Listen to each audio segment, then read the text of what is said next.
Hello, hello. How's Hello. everybody doing? I just looked at my Instagram to post that we're live, and I see that my last 3 posts are just about live streams, and I'm like, oh shit, I need to get back on Instagram. Yeah, one of my quarterly goals for this quarter is to post on Instagram once a week, and then I'm just like, oh, I need to take pictures for that to happen, huh? So we'll see how that goes. Yes, you do. Yeah, I need to post more on my Instagrams. I've just been dead. I have pictures. Hell, sometimes I'll just take a picture of me and be like, hey, everybody, I'm dead What's right up? now. Yeah. I've been posting mostly dog pictures. I am considering, and I talked to somebody else about this, actually using my TikTok to like post about my chronic issues, just like in the morning or at night, go on TikTok and be like, hi everybody, still dying, but not dying as much as yesterday, because I've seen other people use their TikTok for similar things. I'm like, yes. And sometimes I want to post that, but like not on Instagram, because Right. I'm just very weird and I compartmentalize. Hello. Hydration is important, indeed. Key. Indeed. Sam, the cat tree looks like you're wearing. Yes.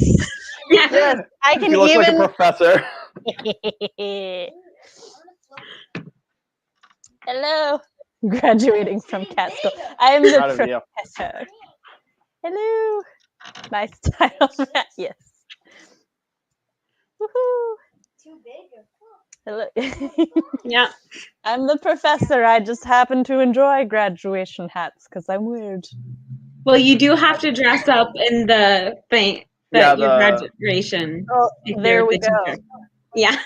My only qualm is it doesn't quite go with this, but it's fine. It's fine. Yeah.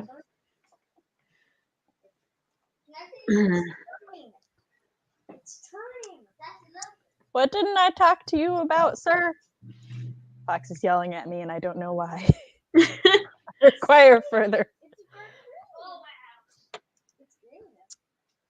I did some things in my mod thing. Okay. Woohoo! Yes, we're here for it. Let's We get love it. Yeah. We're gonna wait a couple more minutes because my live stream history has shown that most people don't get here till between the 5 and 7 minute mark. And then my guests will introduce themselves, and then we'll get this show on the road. Oh, yes, Fox. You were in fact not the one I talked to about these TikTok plans. I was going to just. So if most people show up in that 5 to 7 minute range, the first 5 minutes we can do whatever we want. I mean, I always do that. I don't know. Go crazy those first 5 minutes. Not professional at all. Which is funny because we're usually so professional. I am the most professional. How dare you? My hat is super professional. Last stream, me and CB had like a fist fight about peanut butter. So like, you know. Last stream was fun. It was fun watching you guys play the games. Yes, that was fun. Oh, I plan to have those once a quarter. I don't know who's gonna be there next time, but I have enough regulars that I'm like, everybody gets to do the quarterly party once a year. So we will see. We will see. Yeah, it was fun watching it. I was late because I was at my sister's house last week, so my schedule was off. Yes, chat, tell us about your weekend. Well, we are always appreciative of everybody who comes late, early, rewatches. It's all good. Yeah, I was my brother-in-law and my niece were camping. Oh, cool. And my sister would go for the day, then sleep there at night because she wasn't feeling great. So, but I was watching the dogs. So it was fun playing with 3 doggies. Aww. Last week. I just remembered 2 more places I should say we're live, so I went and did that. I said it on iWriterly in Discord and in Sokka's Discord. Jess, why would you leave me? But no, I understand. You got it. Unlike some people on a sort of hiatus, you got to get work done. I am some people. And thank you, CB.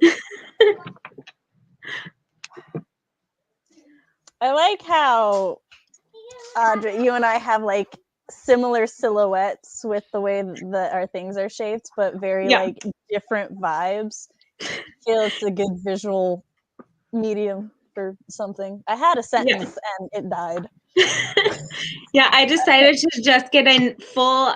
This is 1780s dress. Come here. I went with 2019 college student dress for mine. That's kind of what I'm world building as. 2021, Matt, 2019. Yeah, no, it's not up to date. No, this is 2 years ago, but you know, it's world building. Yeah. Go ahead and introduce yourselves. I will never get it right which side. Because I'm always on the bottom too. Hi, I'm Audra. I'm an aspiring author, and I'm also a professional costume designer because I have been paid to costume design. And I'm passionate about historical costuming. And if for Instagram, for writing, my pen name is AJ Withall. Or if you want to see my costagram, that is Noble Storm Costumes.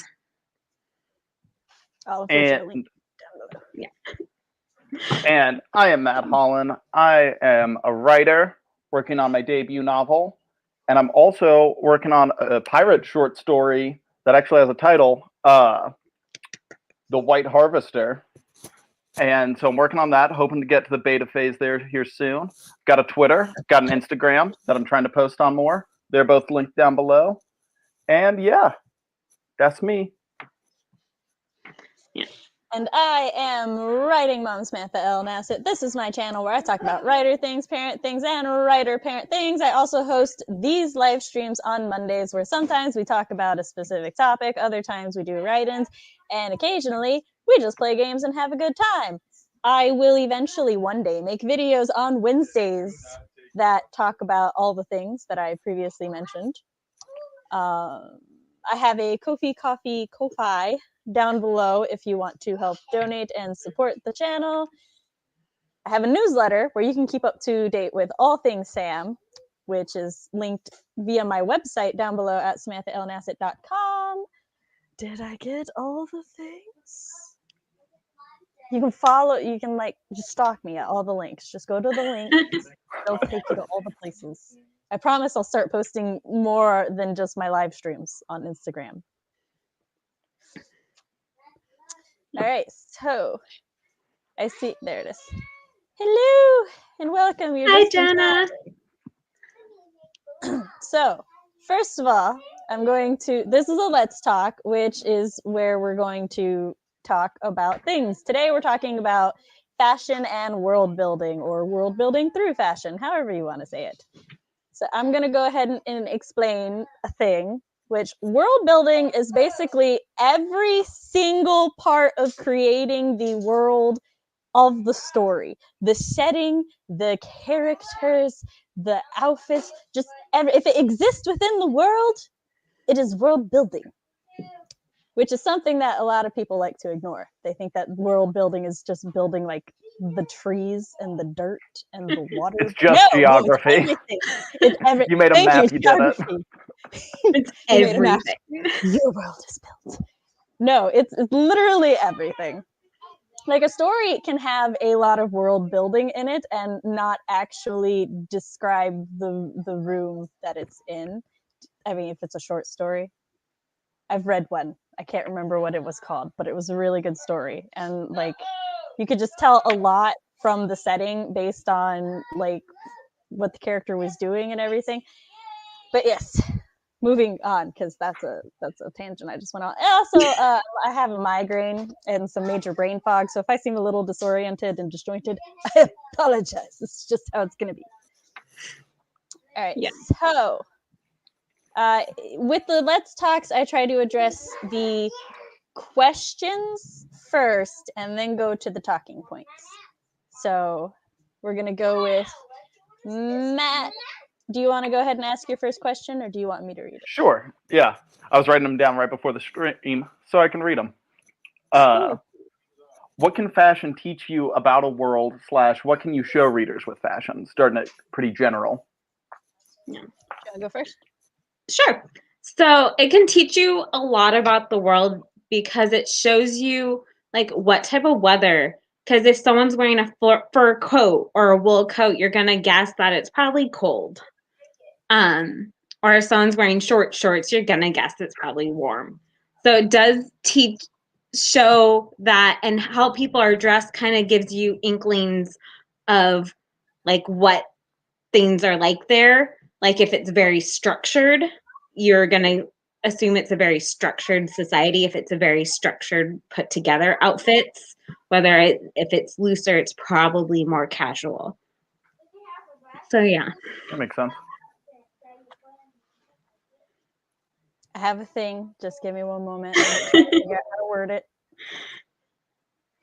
All right, some other things you can show your readers through the outfits before even getting into the world itself is kind of like level of danger of things. So for example, if somebody is going out into the forest and they're just wearing like light layers that are kind of, you know, whether they're showing a lot or not, they're just wearing some light fabrics, they're just going out, they're probably not expecting I'm trying so hard to think of something that's not a werewolf.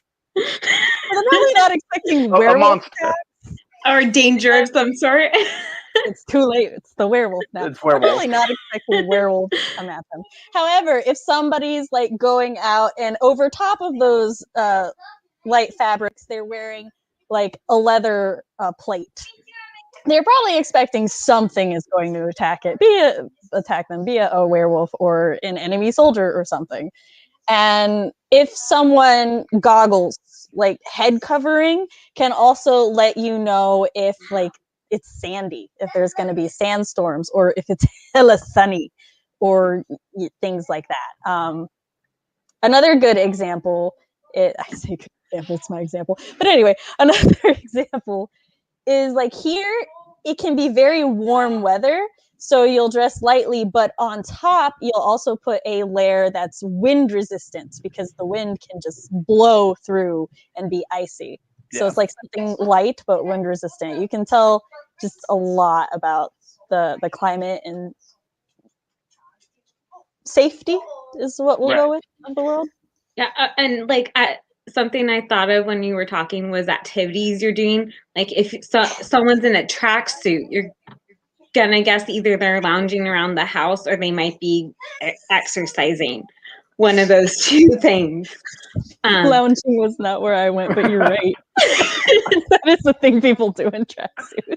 Yeah, like if you're wearing workout clothes, it's safe to assume they're gonna work out, or like a tennis outfit or something very specific like that. Like, or they're wearing a party dress. They're probably either just came from a party or going to a party. So it does give you hints about like what's happening in the immediate surroundings too. Your second question. Yeah. Okay. Oh, where do you draw the line between like aesthetics and practicality when you're designing a character's wardrobe? The character personality, to be honest, because some people in real life give no fucks about practicality. They're just gonna wear what they want to wear and bear with the consequences. So, hold on, children, upstairs, y'all getting loud. Go talk to your father. Go tell him he has created a situation. Go talk to daddy. Tell him mommy said he made a situation that he's got to handle. Sorry, Chris made them slime, and he told them they're not allowed to take the slime upstairs, so they're sitting on the staircase, but they were getting progressively louder. And I'm from a family where if you get louder, I get louder, and I'm like, I should not yell at my audience. So, yeah. What was I saying? You said it was like depending on the character's personality, whether they Yeah. were going to be more So, aesthetic or practical. and I fucking love that some people are like that. I am not like that. I'm like almost the exact opposite. Not exactly the exact opposite, but I'm pretty far the other way. So I love having characters who are like practical. Fuck that. I'm gonna wear Right. this. So that's, for me, that's where I draw the line. It's just how practical would the character themselves Yeah. dress? Yeah. And on a more macro level, it depends on the society's ideals too of your world. Because aesthetics could be a society that is values aesthetic over practicality more too. So like I'm thinking of like the Hunger Games movies, where the capital people, it's definitely aesthetic over practicality, whereas District 12, where the main character lives, I'm blanking on her name right now. Katniss, thank you. I had a moment of is more practical. And historically, because I'm in a historical garment, and yes, Jenna, I did make this. We don't think historically people favored practicality, but actually historically people did favor practicality over aesthetics. Unless you were in like the top 1%, were the only people who kind of favored aesthetic over practicality. Because the dress I'm wearing, I'm gonna put my table down just so you can see a little bit more. We have the luxury to favor aesthetic. And yeah, this is actually super practical. I can move it's and I can get into it by myself. Like my stays, which is like the grandma of the corset, is front opening. The dress is front opening, so it's super practical for me to get into it by myself. And I have full range of motion, and it's historical construction. So it depends on the society's values and everything. Yeah, because like I like the point you brought up, Sam, about like some people just be like that. Because like I like some characters to look cool, because like they be like that. Like if I were in that setting, I'd want to dress dope. Right? Like, yeah, I'd be out every here world has its repping own Lady hoods Gaga. Very true. Okay, so economic status is always fun to play with. Colors that symbolize status. Yes, we will get more into that. Yeah. Yes. Yeah. Children, look, sometimes you gotta. That's how it's also like when they start going mom a lot, I just go child. So it's that thing. Love it. Every preteen boy wearing athletic shorts and calf-high neon socks. Yeah. Hello, a princess. Yes. Thank you. Sometimes aesthetics is the job too. I'm just saying. Yeah. Right. Matt, your next question. So how should one address bringing in clothing from another culture, and like what are some things that writers should avoid in that regard? Oh, that was one of my talking points. Well, I guess we're doing it now. We're doing it now. I think just making sure you're respectful of that other culture, and make sure you research the meaning of the clothes in the other culture, because a lot of the times clothes are symbolic and they have meaning. Mm-hmm. Like I'm going to use my dress again as an example. Like this look was popularized by Marie Antoinette because she was trying to connect with the people by having a simpler look. It backfired on her, but this was the attempt. It didn't work, but yeah. So I agree much along the same lines of what Audra said. I believe that if you're going to take inspiration from a culture in any aspect, but also from the clothes, one cannot just look at them and go, oh, well, that's cool, and like Google, what is Right. that called?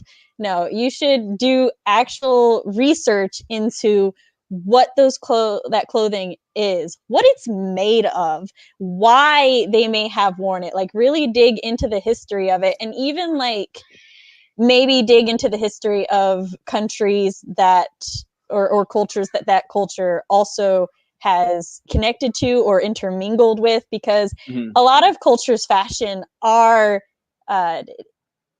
not inspired by, but it's Like what's the word? crossbreeding. like cross. So for example, I was talking to my mom actually about a C-drama, and it was a period C-drama, and she's like, I think it took place in the 1920s, and I was like, well, what were they wearing? Like, that was my first question. And a lot of the men and stuff were wearing like 1920 suits that were very reminiscent of America in the 1920s. And because I know the history of like the two our countries and why they interconnect, and there's a word I can't remember it, but the trade and the influence, that's the word I was looking for, how they influenced each other. Yeah.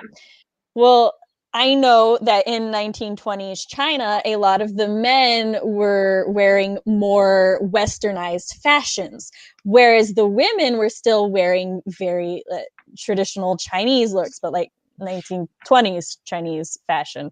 So it's like when you start seeing that mixed, that's kind of when that decade goes. So if you're like trying to figure out, use Chinese fashion as an inspiration, and all you look at is the clothes, you don't know why they started wearing those kind of suits. And so you really got to dig into it. And I like just stay away from like most things that are religious based or like super, super important. If you like don't, I would just stay away from Don't it. know. Yeah. Yeah. And also double check colors, because in different cultures, colors mean different things. For example, in Western culture, white is the color of innocence and purity, which is why the style of dress I'm wearing is white, because it's a French fashion, because it was supposed to represent innocence. And that's why in Western culture, our wedding dresses tend to be white. But in Eastern cultures, white is actually mostly used for funerals. Yes. And because it's also, go ahead. Oh, what were you gonna say? What you were saying. No, I was finishing up, so you're good. Okay. I was also consuming media from the culture that you want to, because like, do not take media as the 100% truth, because no culture's media is 100% representative. But you can actually pick up a lot of like things from just watching stuff. Like, I figured out that I'm not necessarily using chopsticks wrong. Some people use a spoon to help them, and I'm like, that makes life easier for me when I'm trying to eat certain noodles. So just consuming the media, doing your due diligence in the research and everything, and understanding why clothes are used the way they are, because like it can seem a foreign concept for a lot of modern fashion, but a lot of historical fashion had a point. They like, it took a lot of time to make their clothes, so their clothes had a reason. Was expensive. Yes. Yeah, fabric was expensive, but labor was cheap, so they would remake a lot of clothes too. They wouldn't have a large wardrobe, and they wouldn't make a lot of clothes. And to go back to your point earlier about how cultures were influenced by each other, specifically, I know in India, there's kind of two looks for women. There's the traditional sari, which was Hindu, but it when Muslims started to come to India, the sari wasn't modest enough for Muslim culture. So they introduced, I'm blanking on the formal name of the outfit, but it's the pants with the short tunic look with the shawl or scarf. I know what you're talking about. Yeah, I forget the name of it, but like it's the pants and tunic with the scarf usually around the neck or tied around the waist. Mhm. And that was brought by the Muslims to India as an alternate look for women. And Hindu women, because the shawl is supposed to be tied up into a hijab if you're Muslim, but if Hindu, that's not a requirement.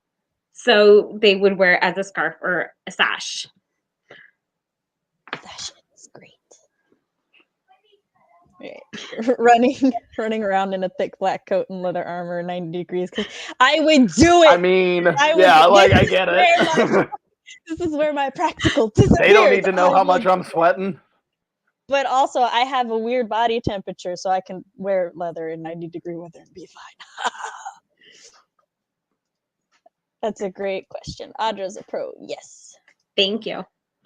What do you mean you can't relate to my silk gowns and real pearl jewelry? It's not my fault. I tried. Wondering, is this topic coming up? Hairstyles as status or culture symbols? Yes. Well, at least I plan to. So many historical romance TV/movies where they get the clothes so wrong. I said do your research, but yes, I watch Yeah. a woman who I forgot what the video was even about.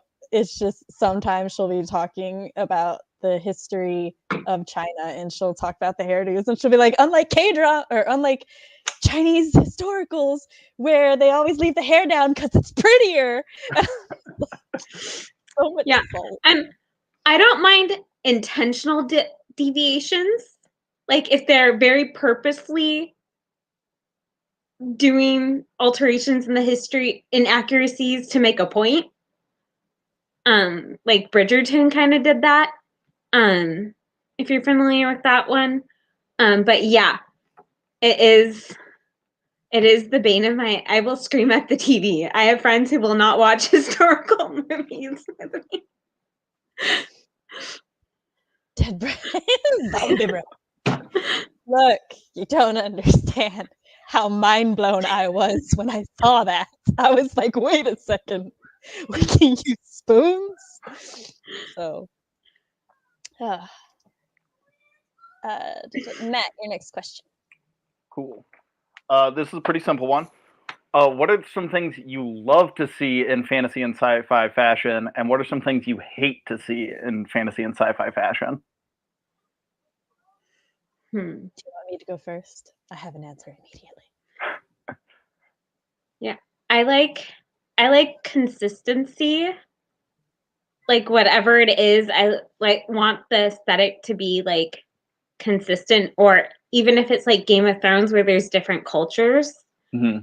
Each culture had their own thing, which I like to see, not like, because each culture would have their own slight variation. Right.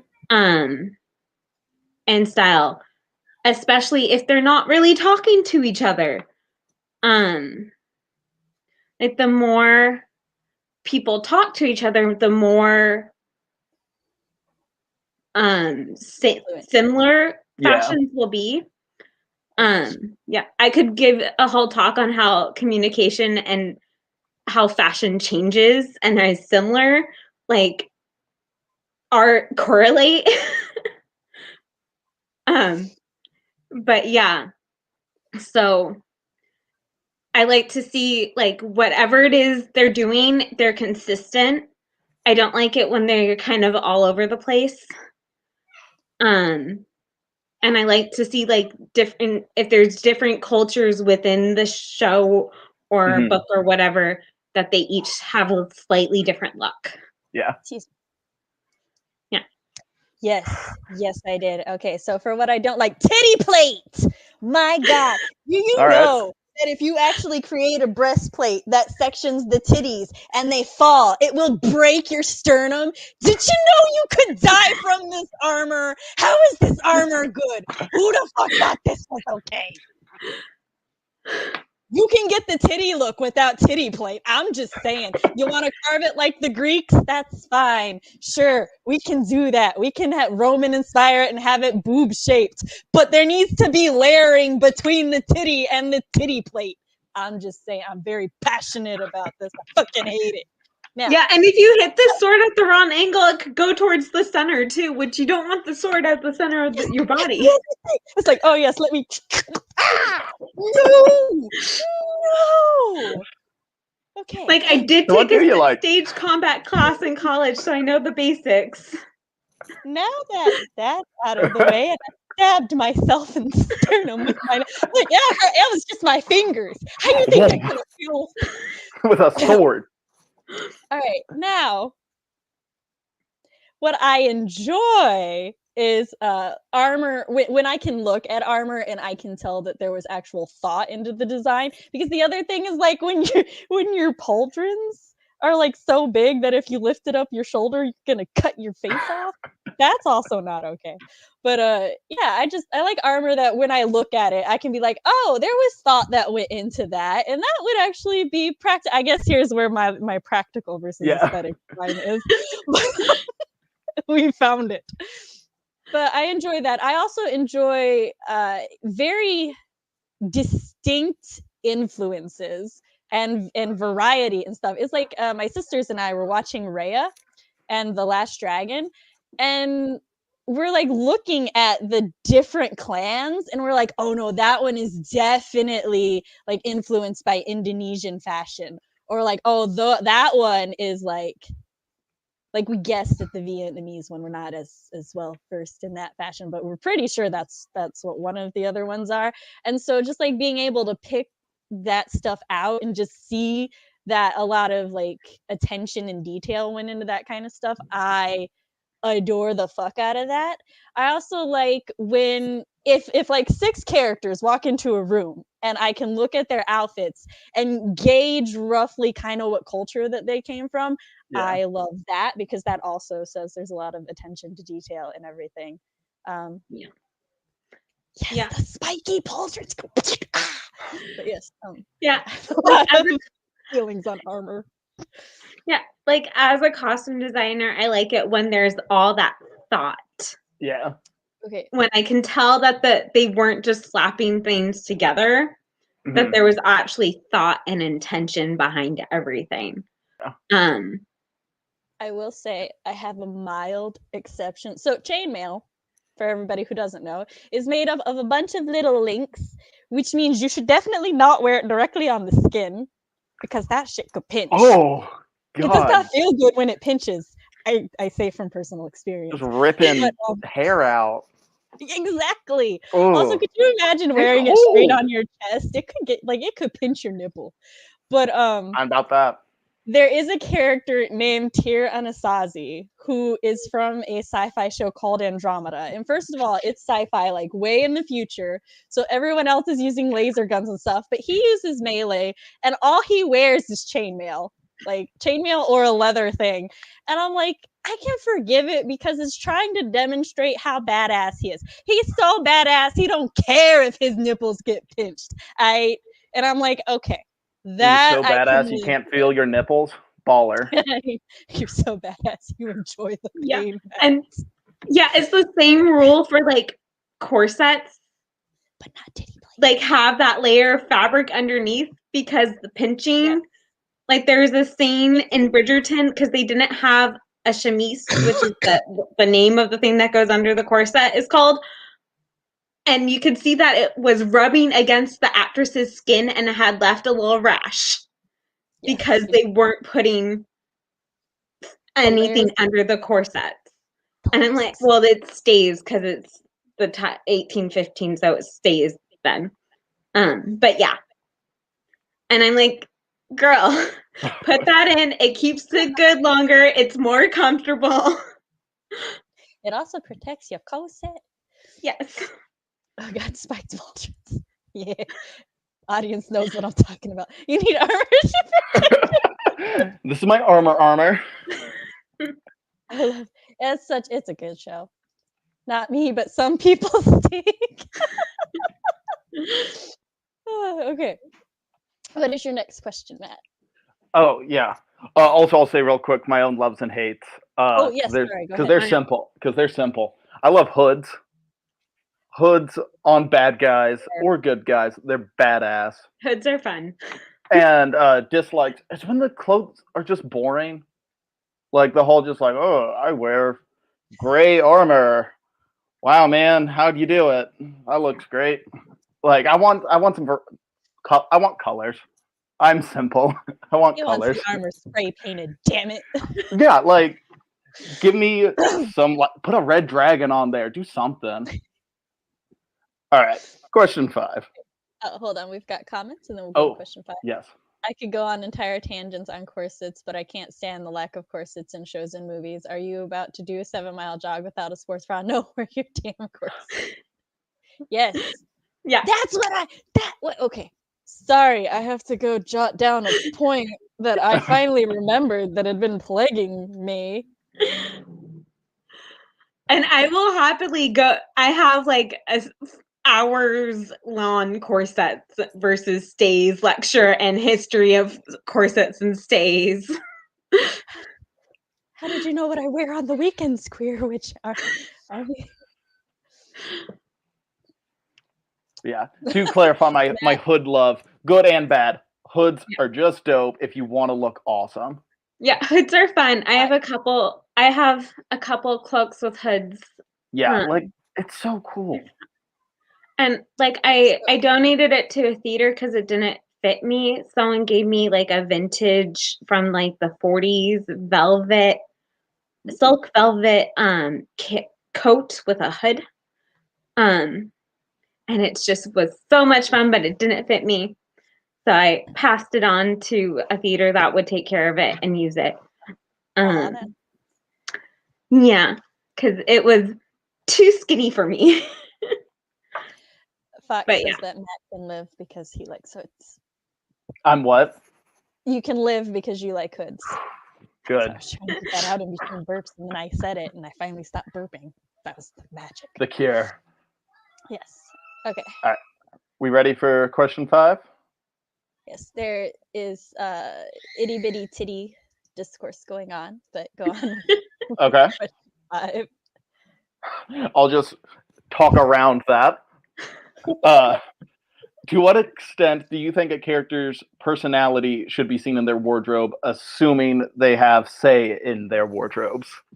I'm trying so hard not to make titty jokes. Depends, is my personality titty? So I think that in and of itself could actually just be a really good thing, as you said, as to whether or not they can choose their own clothes. So if a person can choose their own clothes, then their personality would like be 100% in their wardrobe, even if not necessarily seen the way that like they perceive themselves in other people. So, but there are like general things that you can use to clue people into a personality you're trying to get across with the fashion. And so like I think it just kind of like depends. If I'm doing a fantasy world or where I make up the fashion, then you're gonna learn what their clothes mean. That's how it's gonna happen. If I'm doing something more modern, I go by how I perceive fashion and just say fuck everything else, to be honest. I feel. It depends. Like if they can't choose, to some degree, you can put a little bit of personality with how they wear. Like I'm thinking about, we were talking about K&C dramas earlier. Like sometimes they style their school uniforms slightly differently. But sometimes with strict military uniforms, you don't have that leeway. Right. And like I tend to put more a little character into costumes when I can. Cause the last show that went on before quarantine, and then I was working on a show and it got canceled because of quarantine. We're both one acts. So like they're like what the one that went on was 80 minutes and then the one that got canceled was 100 minutes. So like I needed to have the characters walk on and you know who they are pretty fast so that the audience doesn't have to spend time figuring that out. Yeah. Yeah, stage fashion is a lot more heavily reliant on the visual cues, and it's very interesting because they will be visual cues that we have been trained to understand since we were little without knowing. Like the color blue. Your romantic leads are almost always in the color blue, at least the first time you see them. Huh. Unless there's a specific line or specific reason why they're not going to be in blue. But oftentimes, your romantic leads will have blue on them the first time you see them. Like Belle in the animated Beauty the Beast is the only person wearing blue in that scene. And it goes back to like way back when the pantomime days, blue was like the innocent color. So you would have your romantic leads in blue. And like green and red tend to be bad colors, or green sometimes is a woodsy color. Like purple is usually royalty. So like all those subtle little color things. Yeah. Making it kill people. Yeah. Or like the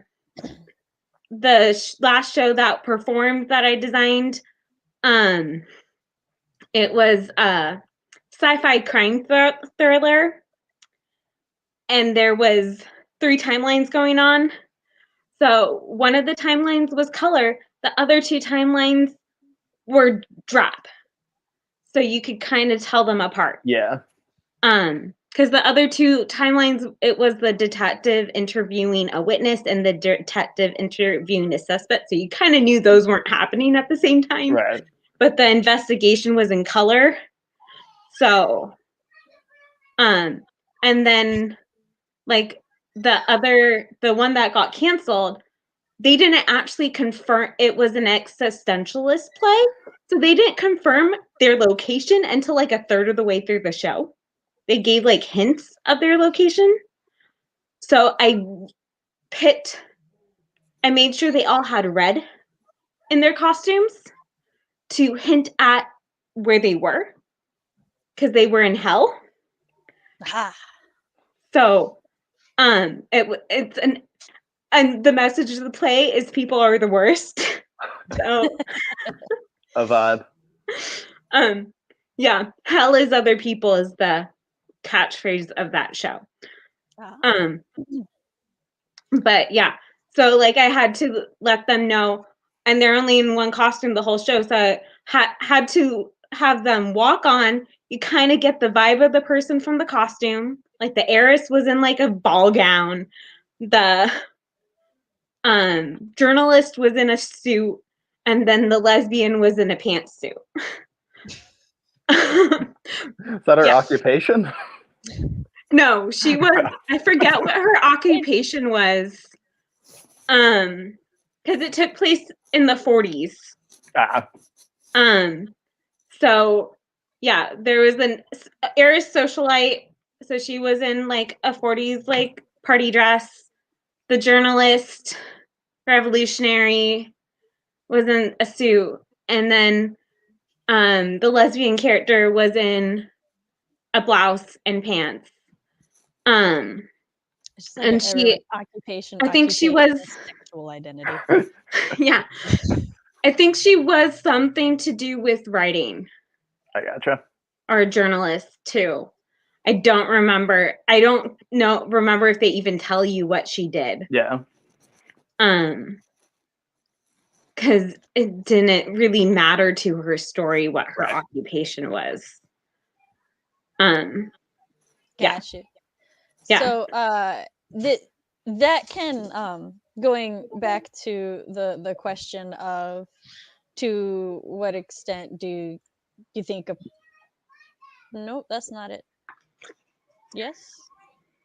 Either way, so if they can't control their outfit, like for example, a school uniform, there's actually an anime that I'm mildly obsessed with called Horimiya, which takes full advantage of this. And so all the characters are in their school uniforms, and then Miyamori has like kind of long, his hair's like this long. And the first time you see him outside of school, like at first everybody's introduced and they're talking about him and stuff, and this one guy's all like, oh yeah, he's like a big super pervy nerd guy, because that's like how they assume he is based on his hair and his glasses and everything. But when you see him outside of school, he's got his hair pulled back and he's got like 3 piercings on each side, and then a piercing right here and a piercing right there, and he's wearing like these very just punk clothes. And I'm like, I love you already, keep going. Oh, Like, oh, my little this is edgelord. this is my edgelord, yes. Yeah. And so it totally takes advantage of the fact that he can't wear the piercings in school, and he can't really do anything. And normally what they would do to give you a clue or to cue you in that he's an edgelord is he'd be wearing eyeliner, or his hair would be black and short and styled a very specific anime edgelord way, or like his shirt would be undone, his buttons or something, his shirt untucked, something like that. But no, they purposely styled him in an anime nerd boy aesthetic at school, and then outside of school, no. Funny. Yeah. Like sometimes the faces people showed to different people, and you like dress a certain way depending on like, I would dress one way if I was going clubbing with my friends opposed to going to a party with my family. Like you dress, or like right now I'm teaching elementary school. I used to teach high school. I dressed one way when I taught high school. I dressed a different way this year when I'm teaching elementary school. So like, and I dress completely differently at home than what I do at school. Yeah. Just the different things. We have me who's just like, do I wear the nice tank top today or the sporty tank top today? Which we do. I have more than tank tops. Or so I wear in my videos anyway. So the next question. Yes. So if you're writing a fantasy, how important is it to be historically accurate? Would you like to go first? Sure. I've thought about this question a lot because I saw the questions beforehand. Yeah. Like if it's like a high fantasy, and for anyone who doesn't know, a high fantasy is when everything's completely made up. It's not set in the real world at all, like your Lord of the Rings. Is high fantasy the like classic example? Hold on. I feel I must defend the poor man. He said when he was alive that Lord of the Rings takes place on our Earth and therefore is low fantasy. This is what he claims. Does he know what our Earth looks like?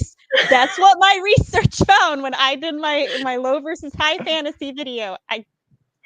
I'm not saying whether or not I agree with it. I'm just saying the man said this takes place on Earth, and I'm like, look, he's a writer, not a geographer. He doesn't know where things are. So like Game of Thrones 2 is like high fantasy because it's a completely made up place. Historical accuracy can go out the window. Like, and most people use medieval times as inspiration for fantasy worlds like that. But like in my opinion, if it's that, historical accuracy can go out the window. Whereas I feel like if it's low fantasy, which means it's in our world, but there's magical elements, I feel like if it's like takes place in like 1850, but there's like a secret underground magical world, but it's like our world, completely 100% our world, 1850, then I feel like you need to be more accurate. Or if you're doing an alternate history, you can throw parts of historical accuracy out the window, but I feel like it's more of the tone of what you're going for. Like, I like it to be thought out. Yeah. Like I said earlier, Right. like and planned. Like, So I think that historical accuracy must be maintained 100%. The history of my fantasy world 100% influenced its fashion. Now about this history of Earth bullshit, I don't know what you're talking about. This isn't Earth. Yeah. But yes, I heavily agree in that with high fantasy and my totally completely made up world. Earth's history has nothing to do with the historical accuracy of the world I'm creating. Yeah. I'm in agreement. I thought we might be in agreement, which is why I wanted to bring up that question. Because, yeah, I always think it's so funny when they're just like, actually, they wouldn't wear that in 1200. And it's like, well, guess what year it isn't? Guess what? It's 7,000. Because it's somewhere else. yeah. It's year 8 million. 7,000 BF. A more recent example is like people were getting all mad that like Bridgerton costumes were not historically accurate, and like it's not supposed to be. Right. Like, If it was like a Jane Austen movie, then I'm like, yeah, I expect more accuracy, but like that, no. Yeah. It was a romance novel written in 2000. Like, yeah. Yes. All right. All right. Oh, hold Last on. Let question. me address. We're gonna go through some chat questions. Yes. Yes, move your ear before I eat it. Sorry, my cat was like, what a "You strange moving threat. She kept Like, moving without her ear context. closer to my teeth. It was annoying. All right, stage. I agree. Stage fashion is cool. To be fair, Audra was speaking of stage plays and history, which is very, very different from novel writing. Yeah, it's very generalized, and people even don't always follow the rule. My school, CB school, put that play on. Yeah. I don't know what I did. Yes, Artemis came. Damn it! I knew. I brought my doggy who was lying on the couch. Yeah. Yeah. You're like, I want to get back to lying on the couch. The doggy is adorable. All right, Matt, next question. All right. I saved the most in-depth for last. Are there any articles of clothing you like constantly forget to describe? Because I've never described a shoe a day in my life. I constantly forget about shoes when I'm describing like an outfit. I'm like, and they're fucking barefoot. I don't care. Everyone's barefoot. In my world, there's no shoes. They haven't been invented yet. Snow sucks. Yeah. I don't think there's anything I consistently forget to describe. It depends. Like when I'm costume designing for shows, usually shoes are the last thing I think about. I think he just means writing wise. Yeah. But yeah, for writing, I wouldn't say I consistently leave one specific thing out. Yeah. I notice other authors consistently and movies and media consistently leaving certain articles out. Yeah. Because like when I'm picturing like a character, I just go like top down, and then by the time I get to like their knees, I'm like, they're dressed. Get them out of here. That just like it. I'm really trying to think. I guess like I feel like shoes. One of those you're not like forget they're wearing a shirt. I guess. How dare you? I'm probably more invested in the shoe And image. Also, I'm like, I don't feel like you have to describe every single article of clothing they're wearing every single time, because I think that would get boring in writing. It's just But their outfit. definitely, because with shoes, it's almost like you assume they're wearing something on their feet. Right. So I feel like unless the type of shoes are very important to what's going on in the story in that moment, you don't really need to describe them in great detail. Mhm. I'm glad CB knows what all my characters are wearing. No, why? That's what I was going to dress them in anyway, so that just saves me time. No, I disown all of you. Oh my god, it's so funny because I love shoes, but when it comes to fiction, I It's just a don't like sandal. the sandal. It's a heel. It's a shoe. Get out of here. Yeah. The fashion in my world are clothes that people wore back in ancient Greece or Athenian people. There. Yeah. Look, you don't understand. I You hate hate Crocs. Crocs?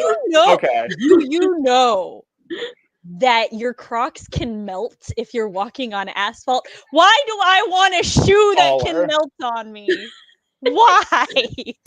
No, it's not okay. I don't like Crocs I don't like the aesthetic of Crocs. I just don't like that they can Personally. melt on me. Which, look, if somebody says, well, your rubber soles can melt, there's a drastically different melting point between Crocs and my rubber soles. Crocs look like a shoe you found instead of a shoe you bought. Like, Chris will occasionally tease me because he'll be like, we'll buy the children Crocs. And I'll be like, that is the one thing I will never do for my children. They can pay for their Crocs with their own money. right. Like, I feel like Crocs are just like behind rocks. I agree. I saw this thing where somebody was wearing Crocs like in a show, and I was like, why? And then they like stepped into the water, and I was like, well, I guess their feet don't get wet. And I'm like, no, wait a second, there's water shoes for that. And like Chris jumped because the way that my emotions 180. I was like, wait a minute. Wait. Channel your I don't think I'd ever put people in Crocs for a show unless it was like a super like casual person in a modern show. Yeah. You have my deepest condolences.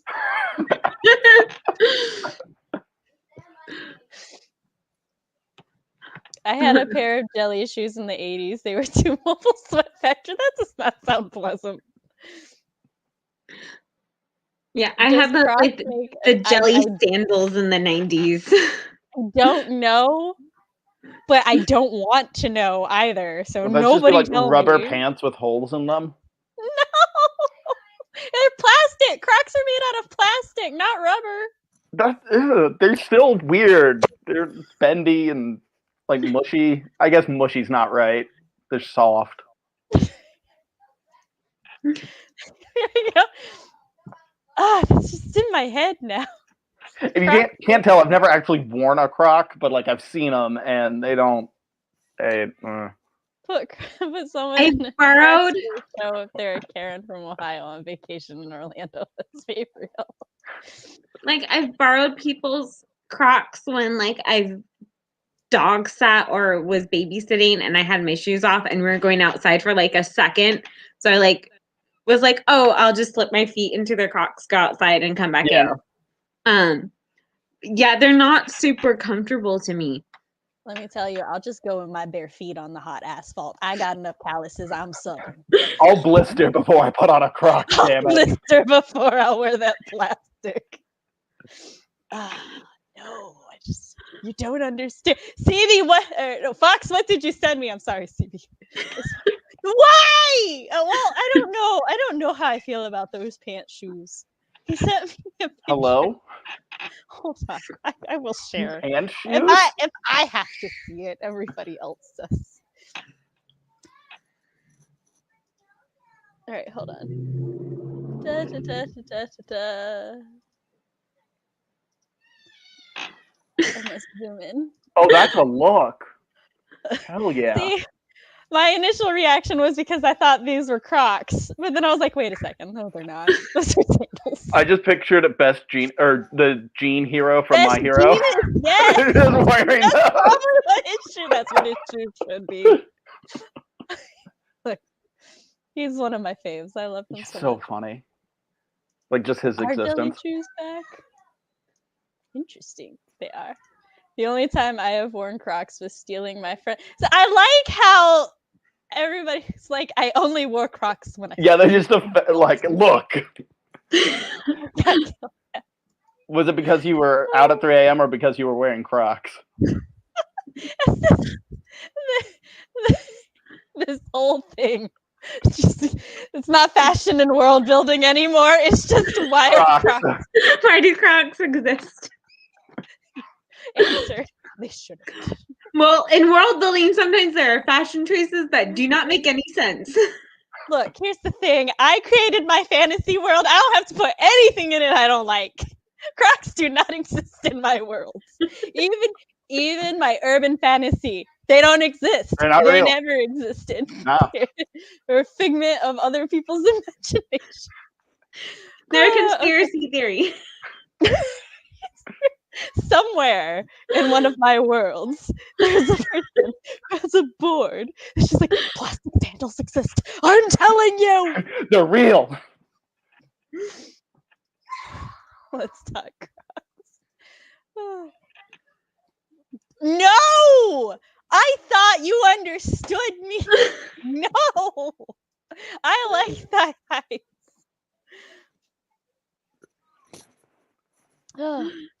Candy, no. I'm not putting that on screen. I don't need him to see it. He'll do it.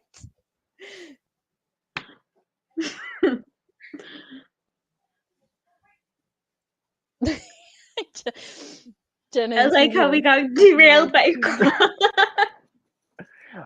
They killed fashion. They did. Okay. So, Audra, which of your talking points would you like to first? I see the word a Cinderella, and I don't want to look at the rest of the comment because I don't trust you anymore. Clearly. Is this your Croc? Oh God. Should we start with the first one, which is climate? So like climate.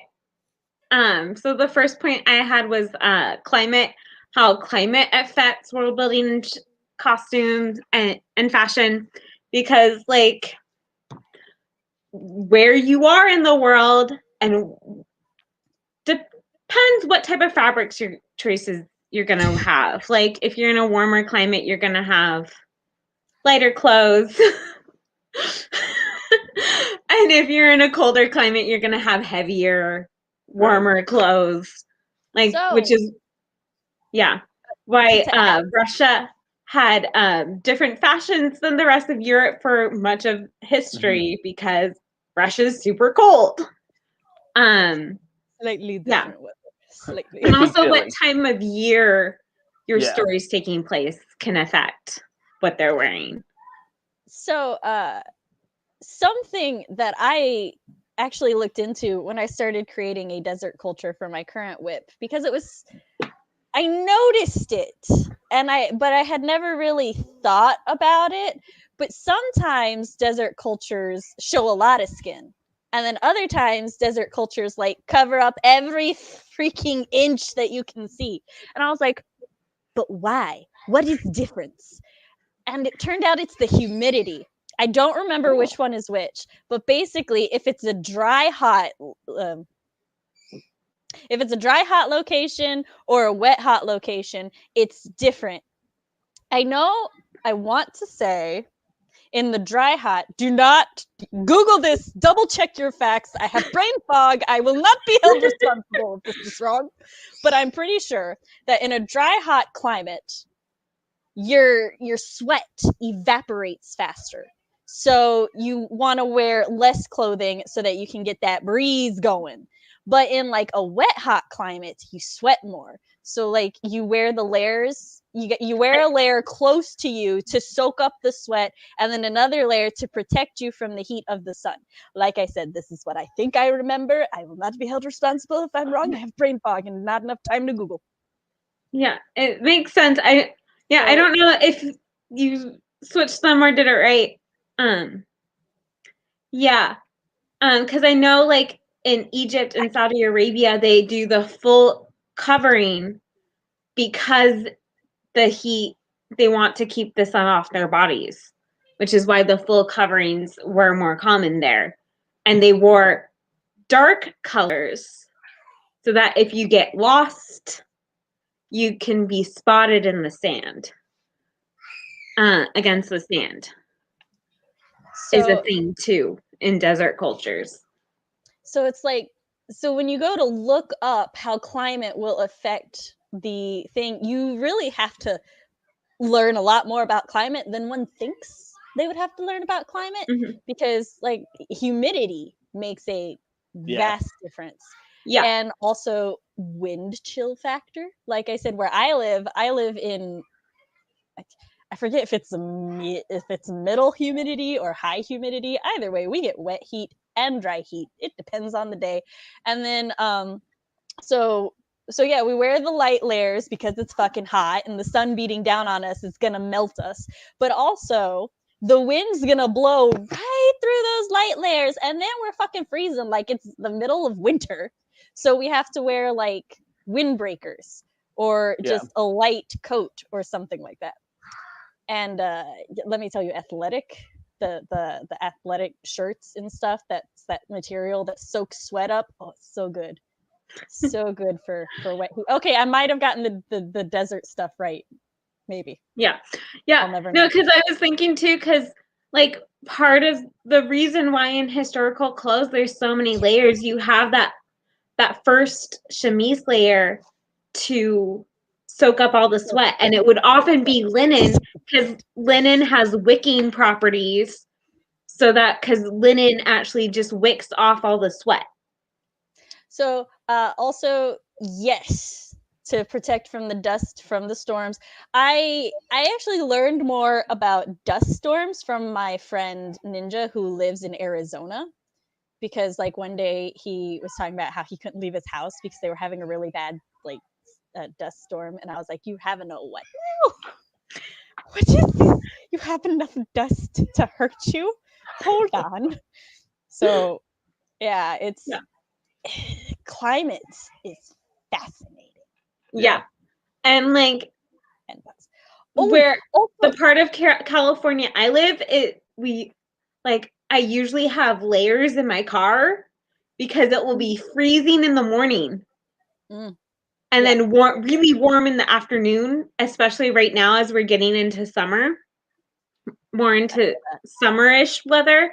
It's freezing in the morning, but warm in the afternoon. So literally, we decided to take the kids to the park on Saturday, and it's like, well, when should we leave? And we decided not to leave until 2 because it was 30 degrees at 10 a.m. But by the time it was 2, it was a nice 80. So yeah. The worst thing about this time of year.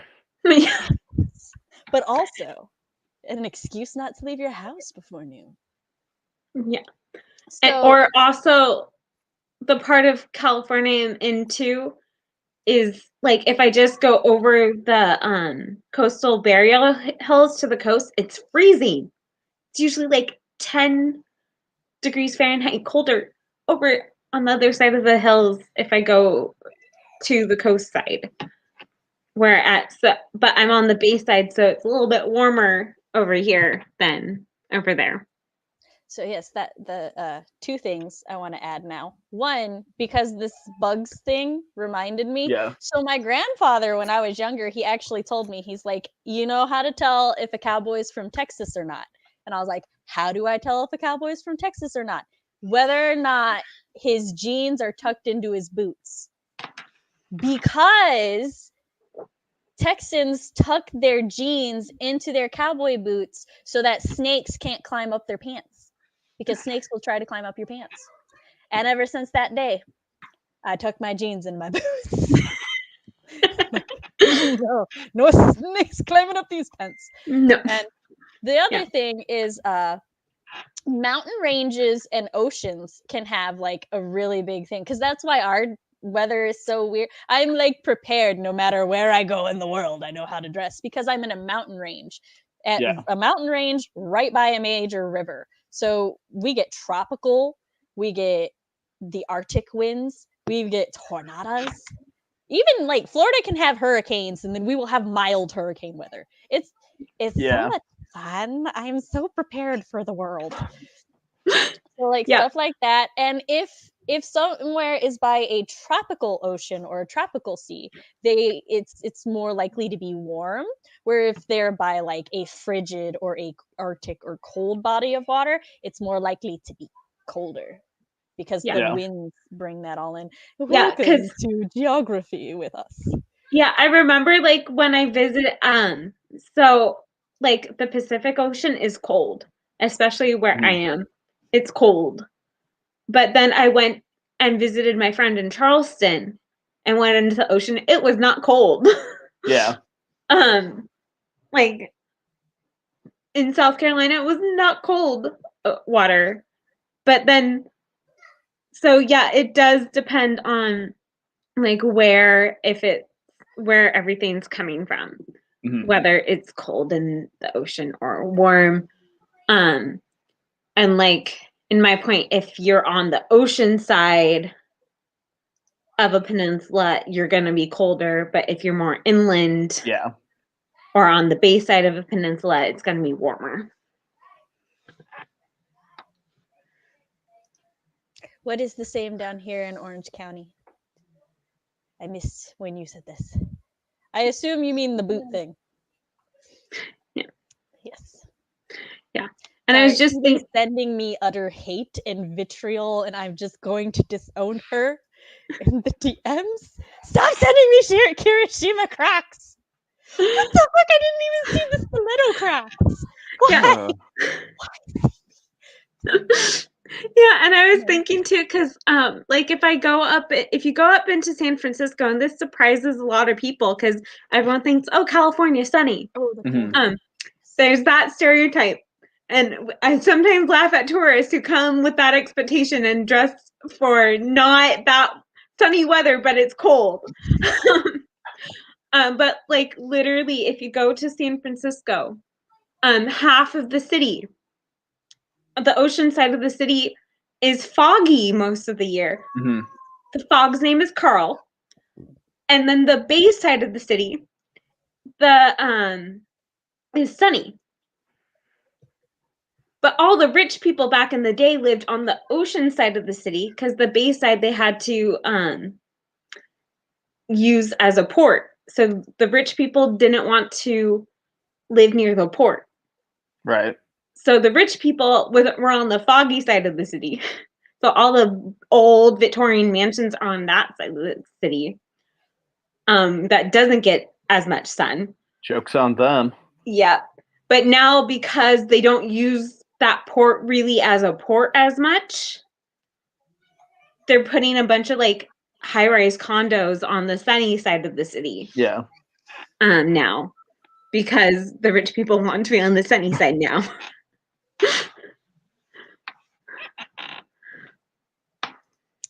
Stevie's just continuing to declare her hatred for me in DMs and her love. I like Jenna's quote. Yes. And it's true. It is true. All right.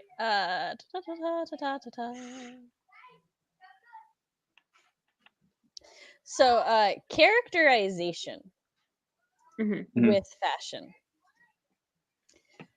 Okay, so say that we have two characters. Oh, hold on. San Francisco seems especially cold because it's windy. So it's cold air blowing in your face. That feels like me yesterday, like Saturday when I went to step out of my house. I was like, it's so sunny and it looks so warm. And then I stepped out of my house and I was like, oh my God, never mind. Abort. Yeah. No, It had the grass and flowers and shit. I was like, spring? No, never mind. No. yeah, I used to Okay. commute into San Francisco when I was getting my teaching credential, and it'd be like all nice and sunny and not windy down here. And then I'd go into San Francisco and it'd be cold and windy. Like I kept jackets in the trunk of my car and blanket scarves in the trunk of my car when I was going to, and the college I went on was on the ocean side of the city. So it was windy and cold. Okay, so say you have two characters. How would you use fashion to characterize them from each other? It depends on their personalities, and like what you said earlier when I used the example of the play that got canceled due to quarantine. Like careers does sometimes play a part. Like the crime thriller, I put my female detective in like a very professional looking outfit. So yeah, it depends on their personalities, and if they're if they have a specific job, you might put hints to their job in their costumes, especially if they're working when they're wearing something. If that made any sense. It did. Matt, do you have an answer or anything you want to say on this? Yeah, I just kind of like, I guess, have an example. So in my world that I'm, for my work in progress, one of the, which also to clarify, while it's fantasy, it's also like sort of modern. Excuse me. Like it's a fantasy world with a modern vibe. Anyway, hello. So there's a character that is from a different country than everyone else. And so despite living in that country where everyone else is currently located, she dresses with the fashion of the country she's originally from. And it as sort of like both an homage to her home country and also as like a, hey, yo, I don't like it here. Fuck you guys. I'm a dress like my people, not your people, kind of thing, as sort of like a way to differentiate her from the rest of the cast a bit. Yeah. So for me, taking a two-character characterization example, if I were making them from like the same culture, the same general background and everything, for example, Nova and her cousin Liam, some ways that I would characterize their personalities are like accessories. Like she wears more jewelry than him because she has a slightly higher social status and she just likes jewelry more. He wears a few pieces because he thinks they're pretty and he likes looking nice. But she'll wear like more to sort of show off and accentuate certain things. Like she's got an armband to in for her, putting the armband is going to draw attention to her physique. So she's automatically going to present a show of strength because that's what she's noticed other people will pick up about it. Or I had another thing. Another thing is Liam is just kind of naturally more modest leaning, so he'll wear things that cover up a little bit more. Or he'll wear an extra layer. Even if he doesn't need to wear the extra layer, he'll just wear the extra layer because he's more comfortable in the extra layer. Whereas Nova will lean more toward the practical side. If an extra layer is going to get in her way, she's not wearing the extra layer.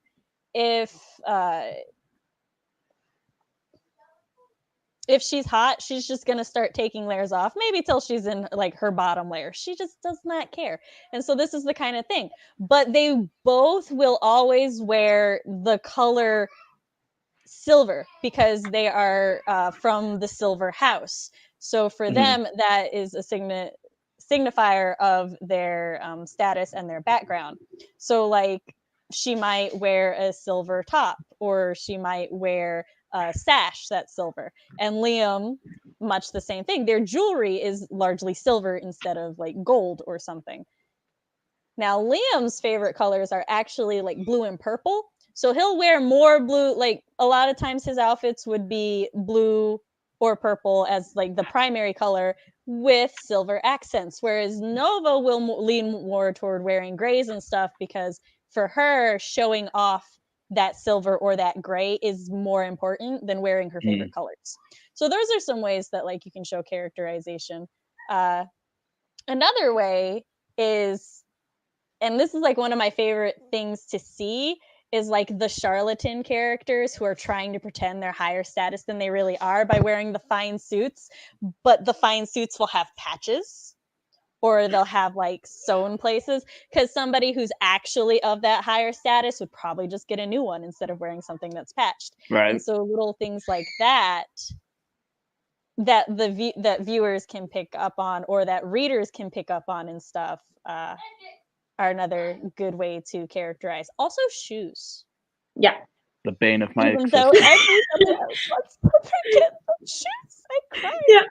Yeah, the But- charlatan comment made me think of I costume design Les Mis, and there's the Thénardiers that crash the wedding at the end, and like over the top outfits because they're the charlatan characters because that are crashing the wedding to try and blackmail the groom. So like I was so proud of those costumes because they were just so over the top and ridiculous. Like you knew they were trying to be nice. Party outfits, great. Yeah, but it was great. And then a point I thought of, and then CB wrote a comment that works with it was like gender preference you can show. I wear t-shirts. You can show gender preference, like if someone is biologically one gender but prefers the other gender, you can show that with clothes. Or even if like a girl, if they are more feminine, you can have them in dresses all the time. Or if they're more of a tomboy, you can show that with clothes. So you can show like subtle things like that with clothes too. I had a thing. I gotta get it back. Give me a moment. No, come back, thought.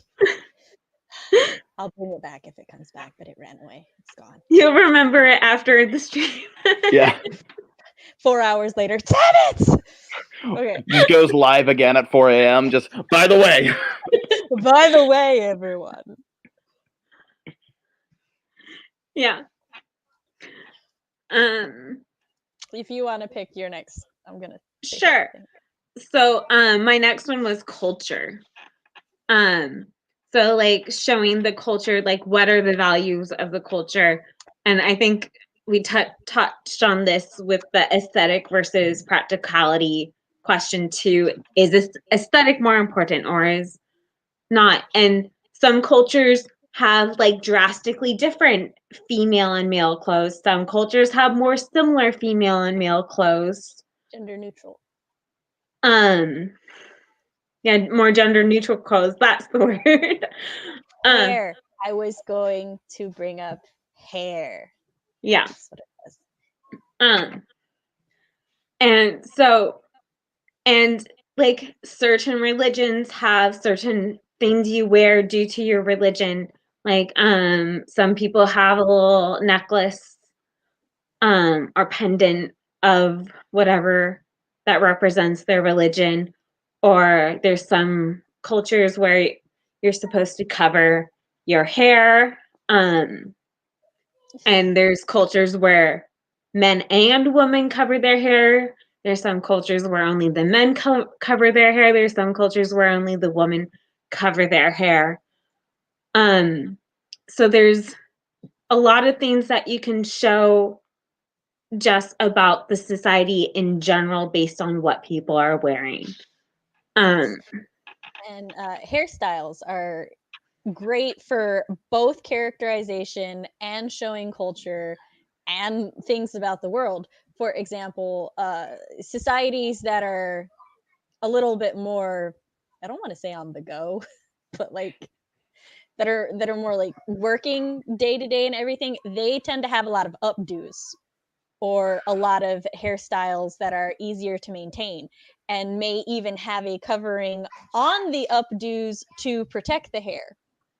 A culture that lives somewhere where bathing is not necessarily like washing your hair is not something that you can do frequently or even need to do, the hairstyles that they choose or that they do can tend to be very different. And the things that they like, general hair care in and of itself can also be very telling, because hair is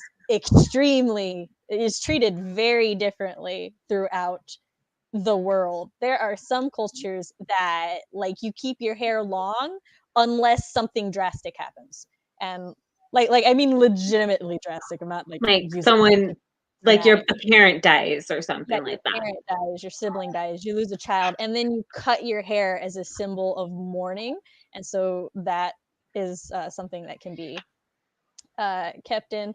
Sometimes the way that hair is braided can also be very important, or the like I'm specifically thinking of, I cannot remember the tribe's name, but there is a First Nations tribe that does the 3 braid because it binds their spirit, the earth, and I think their body. I wish I remembered the damn you brain fog. But yes, so they use the 3-strand braid for very like culture specific reasons.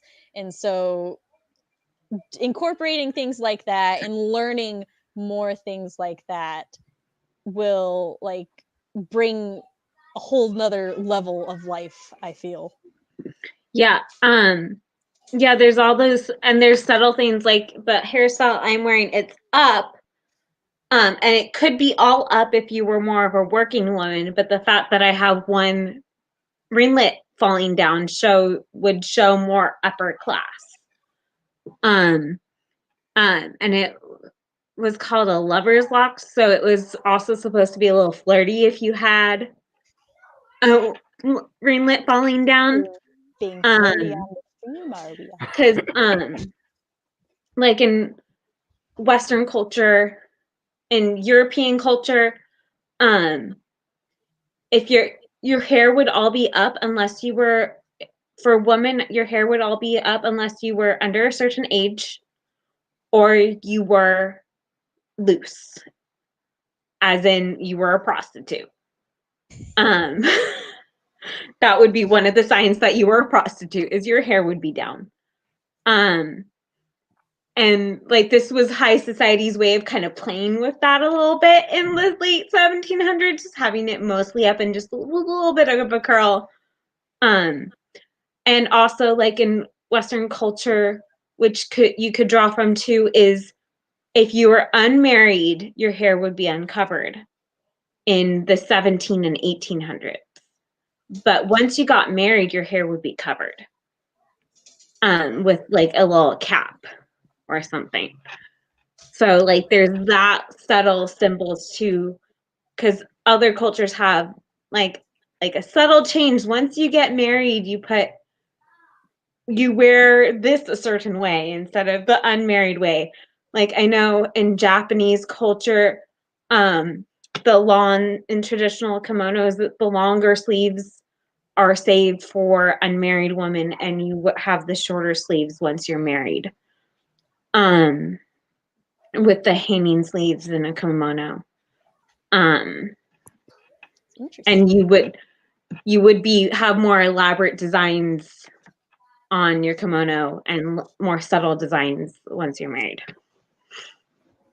Also, how going back to hair a bit, hair decorations, how they're like decorated. Some cultures use like gold or silver jewelry. Others would use thread or twine. Some sewed their braids with very big thread. I think decorating hair with bone could indicate a very warrior society. I And don't look have a awesome. real world example of that. I just think that would be cool. Yeah. Or the examples with bone and the hair, I know are also like societies with, I don't want with less technology too. Like I'm thinking more about like prehistoric. They would put like the earlier times when they just started to put hair up, they would use bone. They eventually started to use metal. Sweet. All right, we're gonna take some comments from chat. Yeah. Oh, no. Damn it! Reloaded. Okay. You're very welcome. We're glad that you are enjoying. We hope you find it useful. All right. Forgive me if I mispronounce it, but I'm going to at least attempt. I have a character named Keoki, who's half Scottish, half Hawaiian. He's an old biker guy who has a full sleeve Polynesian tattoo, wears a black tank top, a Harley vest, and a kilt with black boots. I love Baller. him already. Yeah. Just to And like show I've seen people- examples of people with similar backgrounds dressing kind of like that. I love it. Yeah. That's pretty interesting. What color is his hair, eyes, how tall? I'm gonna assume black hair, but let's see. Balding on top with a widow's peak, but long. Oh, because he's old, so he has white hair. In a ponytail bound in a leather holder, blue-green eyes, which are actually rare in Hawaiians. He's around 5'8" without the boots. He's taller than me, but where's the surprise? I was gonna say something before. Yeah. No. Oh, Because I've seen like big. So I'm part Scottish, and I have two of my cousins. They're part Korean Hawaiian. So yeah, so they have the big Hawaiian build, but they're like go around wearing kilts and all. So one of them like participated in Highland Games and everything. So yeah, I can still relate to Candy's description. Fox has made Candy a present because, of course, he did. Hell yeah. My only Wait, complaint why am I a is croc? that Matt got a crocodile. I mean, like, look, this that's is fair. amazing, but why does Matt get the crocodile? I want the I crocodile. earned it. Give Matt this neon green abomination. No. I want a pet. No. That's my boy. No. And I have like the one like hooked on my wrist like a bracelet. The new trend. It's just a croc as a bracelet. Like, this is a masterpiece, but I'm still gonna bitch. I want the crocodile. I want the pet reptile. You gotta earn him. I earned him doing something. Put up with all of this.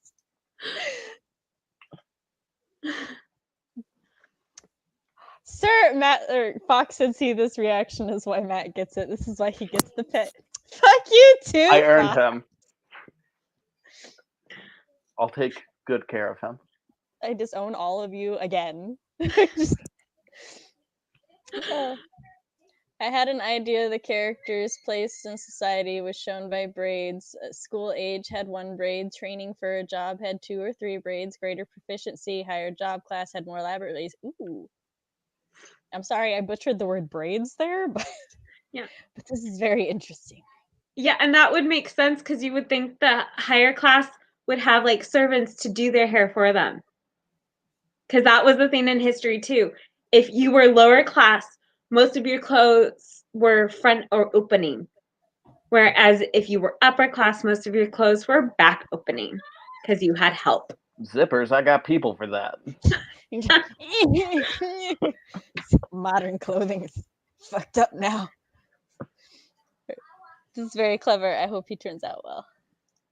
Thank you. I must show the love.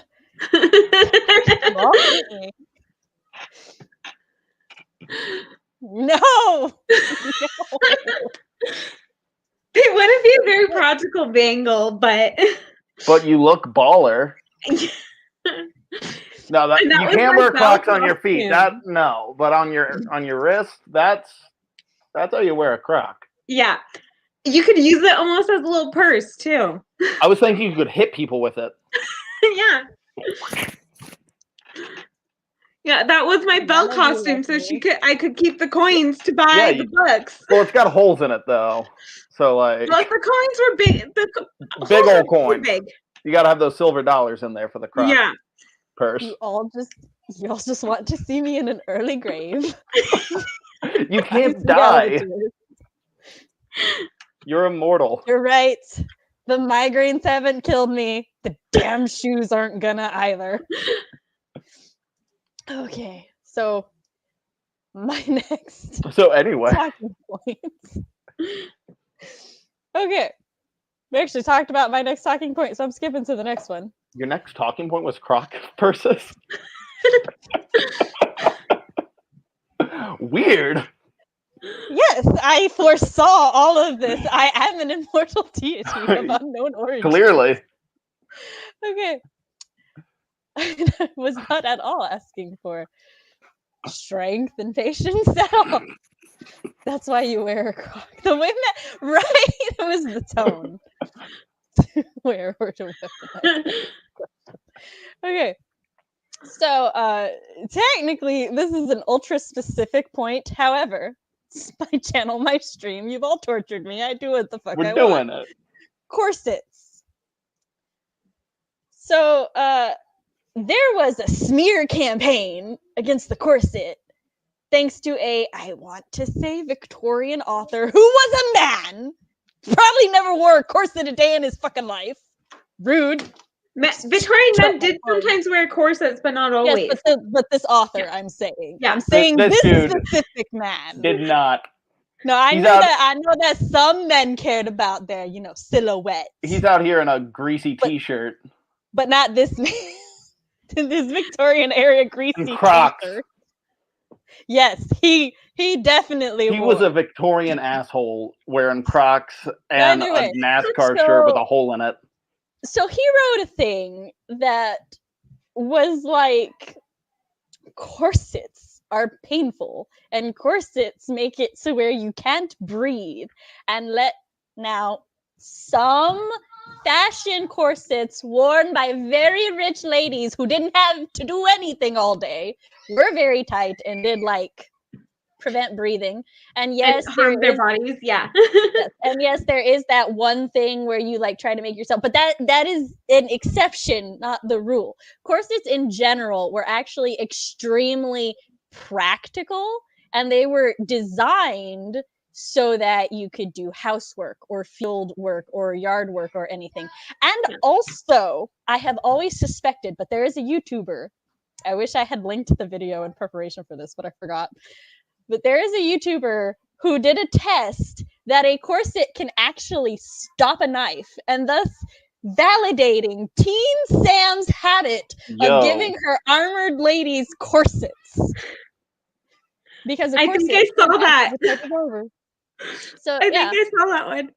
Yeah. Yes, so good. Yeah, the late Victorian smear campaigns against corsets were basically half fueled to kind of push down the feminist movement. And like doctors would do the whole, you've probably seen the organ drawings. As long as you're not consistently tight lacing, which is lacing down more than 2 inches, your body just goes back to its normal shape right after. Yeah. Like, yes, when I'm wearing a Victorian corset for like a month, like when it's winter and it's Dickens fair time, like I'll wear my corset every weekend for 10 hours for a month. Like I'm a little slightly curvier, but like not that much.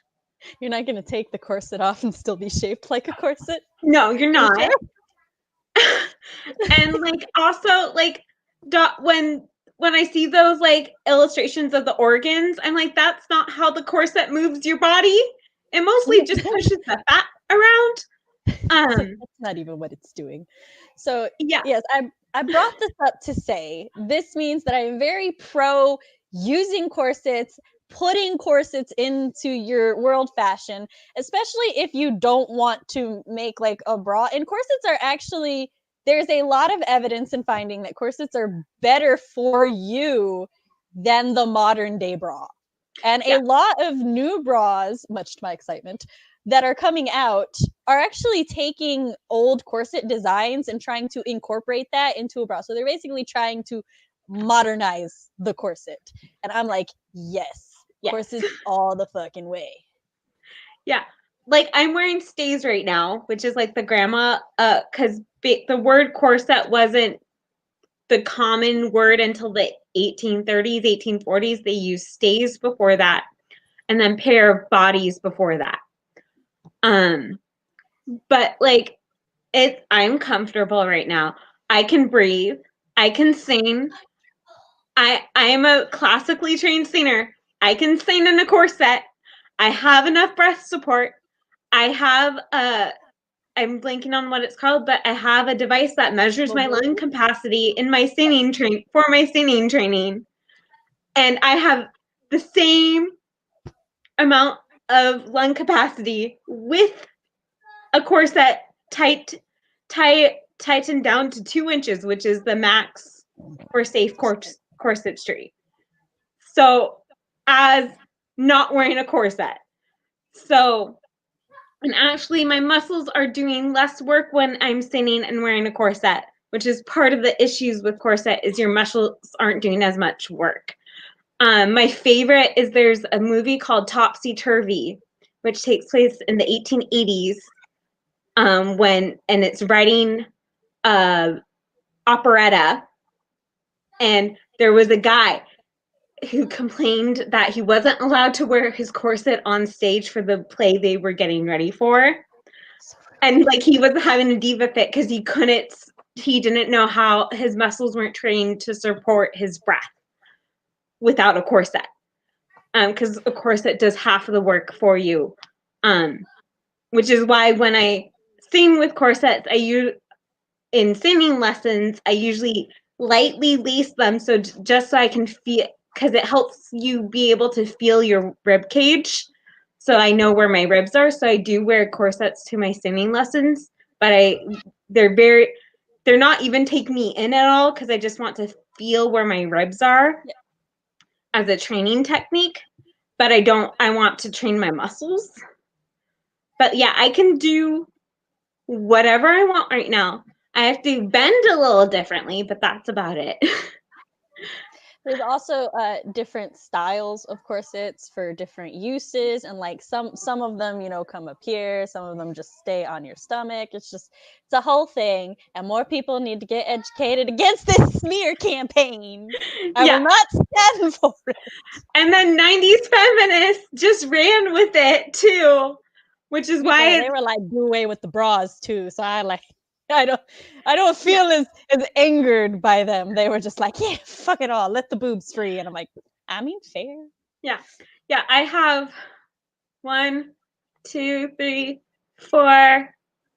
I have 5 different styles of corsets in my collection, and I have plans to make more because there's styles of corsets I don't have. Yes, I'm here for but yeah. All right, so to some chat comments real quick. One time had to wear the photographer's Crocs doing a photo shoot, and they were I would punch the photographer for you just from being like, Sam, that was a friend. I don't care, Jenna. I'll punch them for you. Emma Watson during Beauty and the Beast did not help the right. Oh my god, so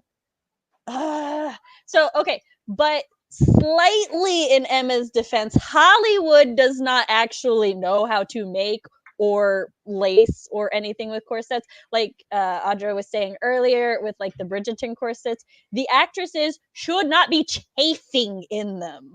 So like, I can't be mad at the actresses for hating them when Hollywood's fucking them up. And like also movie set dynamics, you're on set for so long. Like like I said, I was 10 hours at a fair in a corset and I was fine. But a movie set, you might be in 12 hours and you might not get a break. And like historically, women would have little breaks throughout the day to loosen their corset for a little bit. And they had specific fashions where you could loosen your corset slightly. Yeah, because they wore shit underneath it. So like they weren't just flashing everybody if they loosened their corset. So yeah, the Pirates of the Caribbean scene also, like, that I think is an example of like a high fashion corset, and she wasn't trained to breathe in them, because the fainting was a thing that happened if they were wearing high fashion corsets and they were like laced really tight. But yeah, it just wasn't a common thing. Yeah, and you can breathe, it's just you breathe differently. Yeah, so you in have a corset, to like which is learn how to breathe from yeah, the so it is something to acknowledge. And you're supposed to start, when you first wear corsets, you're supposed to start not very slowly, only like going down a quarter inch, and you slowly increase how much you're lacing down if you want to lace down. You don't even have to lace down in corsets. And what's nice, why I like 1700s fashions, I like 1700s and 1800s fashions. What I like about 1700s fashions is very flexible. To like, if I wanted to have my corset laced a little bit less, or it stays because it's 1700s, there was like an inch of give, so you could in most clothes, so you could let your corset out a little bit and be a little bit looser on days when you wanted to be a little bit looser. And if you wanted it slightly tighter one day, you could do that. Victorian clothes, they were not as forgiving that way. Because Victorian is very tight fitting. So but yeah, certain eras, it's like with this dress, it's drawstrings. I have a drawstring at my waist and a drawstring at my neckline, so it's very forgiving if I want it. It's not as tightly laced one day. So Queer Witch Ani has provided us with Jill Barrup did the corset knife video. That sounds right. If anybody wants to link it to me, I will share it in the chat. Yes, I know you love me. I miss you. I heard they were comfy and that Hollywood, like I said, they can be comfy. A fashion corset can be uncomfortable, but like fashion clothes tend to But I don't know, I'd just recommend trying one on. Just wear one, because like men or women can wear corsets. So if you really want to know, yeah. And I think that might have been referring to when we were mentioning Bridgerton, because the Regency corsets are super comfy because they're just there to support the body. So yeah, Bernadette Banner did a video wearing corset all day. She was, I believe, comparing the corset to her back brace, because she has a spine. Do you remember what her spine thing is? I don't want to. She has scoliosis. Thank you. So yes, she has scoliosis, so she has a back brace, but she decided to wear a corset as opposed to her back brace. I do not remember what her findings were. So the corset was more comfortable. Well, there you go. Thank you. I'm like, I'm pretty sure that's what it was, but it's brain fog, and I did not want to say. It's not like the desert thing. I don't care about that part. This isn't very relevant to the stream. What's a realistic goal for the ideal word count someone should write in a 1 hour set? It depends on. Sometimes I write 5 words. Sometimes I write. I was about to say 20,000. I've never written 20,000 in an hour. I meant 2,000. Damn. Look, 2 hours and I got a whole, or 3 hours and I got a whole novel. Yeah, like on a good day, I could probably write 2,000 in an hour, but that's like a very, very good day. So this is kind of tricky because 1, it depends on the culture. 2, a lot of, from memory, most historic female pirates would be dressed as men. So maybe, but it's something to look up, definitely, because female pirates I know I'm pretty confident there was actually a ship of all female pirates, but outside of that ship, I don't think they were super common. I could be wrong, but Yeah, because also I'm cultural. I'm thinking about the famous female pirates I know of, and they Also- might wear corsets when if they're dressed like a girl, but they wouldn't always dress like women. And one of the most famous female pirates was Chinese, so of course she wasn't wearing a corset because they didn't wear those in China. So as far as the corset bras, I wasn't thinking of anyone in specific at this moment, but like if you just Google corset bra or like or a wraparound bra, I don't know, you just look around and like it's in their advertising. They'll be like, oh yes, this bra wraps around here and is more supportive, or this bra has like lacing technology like a corset. So it's I do not vouch for all of them. I have like tried 2, but I liked the 2 that I tried. Yeah. Da, da, da. And like some of the corsets, like in like the Jane Austen times, were more like bras where they went high. Yeah.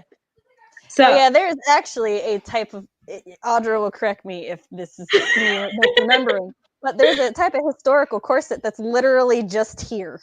yeah, Like it's just a bra that laces. Boom. like the Jane Austen era. I have 2 of those in my corset collection, where it's basically to here, and there's even a wraparound from that style. Yes, I made all but one of my corsets. I get patterns from people. If you want to buy one, I recommend red threaded. I'll give Sam the link so she can put it in the chat for you. Because it's on the cheaper side, which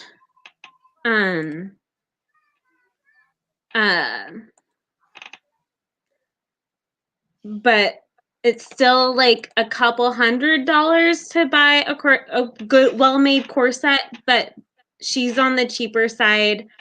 But she has, and her patterns are pretty easy to follow too. If you can, so I'll put it in the private chat.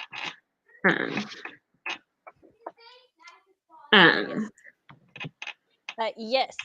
However, my goal is to own nothing uncomfortable. So because there's always comfortable options out there. So why should I own uncomfortable things if I can find a comfy thing? So that's why I hunt. And Yeah. So yeah, the red threaded corsets, and that's the stays I'm wearing right now is a red threaded pattern. I made it, but but that's the one like I would recommend to people. I used to have a corset like vest, like it was just a vest, but it Oh, yeah. almost functioned like a corset. It was my favorite thing to wear ever, but I had a 3rd kid and now I can't fit it anymore, and I was so sad. I still have it, so I can give it to any of my children who want it. But it was my favorite thing ever, and it's a discontinued design from. I think I bought it from Boss Wenches or Boss Wench. Yeah. A seamstress, Ren Fair merchant. Yeah, I've heard of them. Yeah. My words will come back, but it's a discontinued design, so I can't just buy it into Packer Stocks. I was so sad.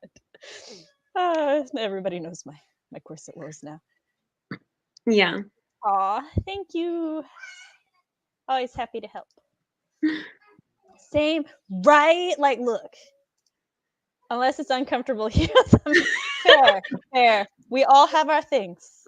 I too will occasionally suck it up for an uncomfortable pair of heels.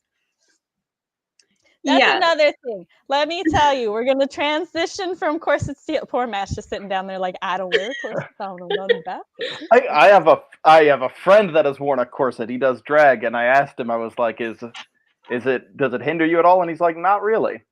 And this has been corset knowledge with Matt. That's all I know. As long as you're pro corset with me. Yeah. Wear them. Anybody ever asks, it's like, sir, why are you pro corset? You've never worn one. He's like, Sam told me to. Sam said they're cool. Oh, Yeah. okay. Chris has a now. He has taken like a history on piracy class. That was actually one of his college courses, so I trust his knowledge.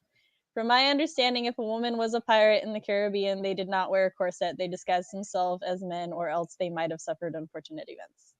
That's fair. Yes, Matt. Okay, Corset. I'll do it.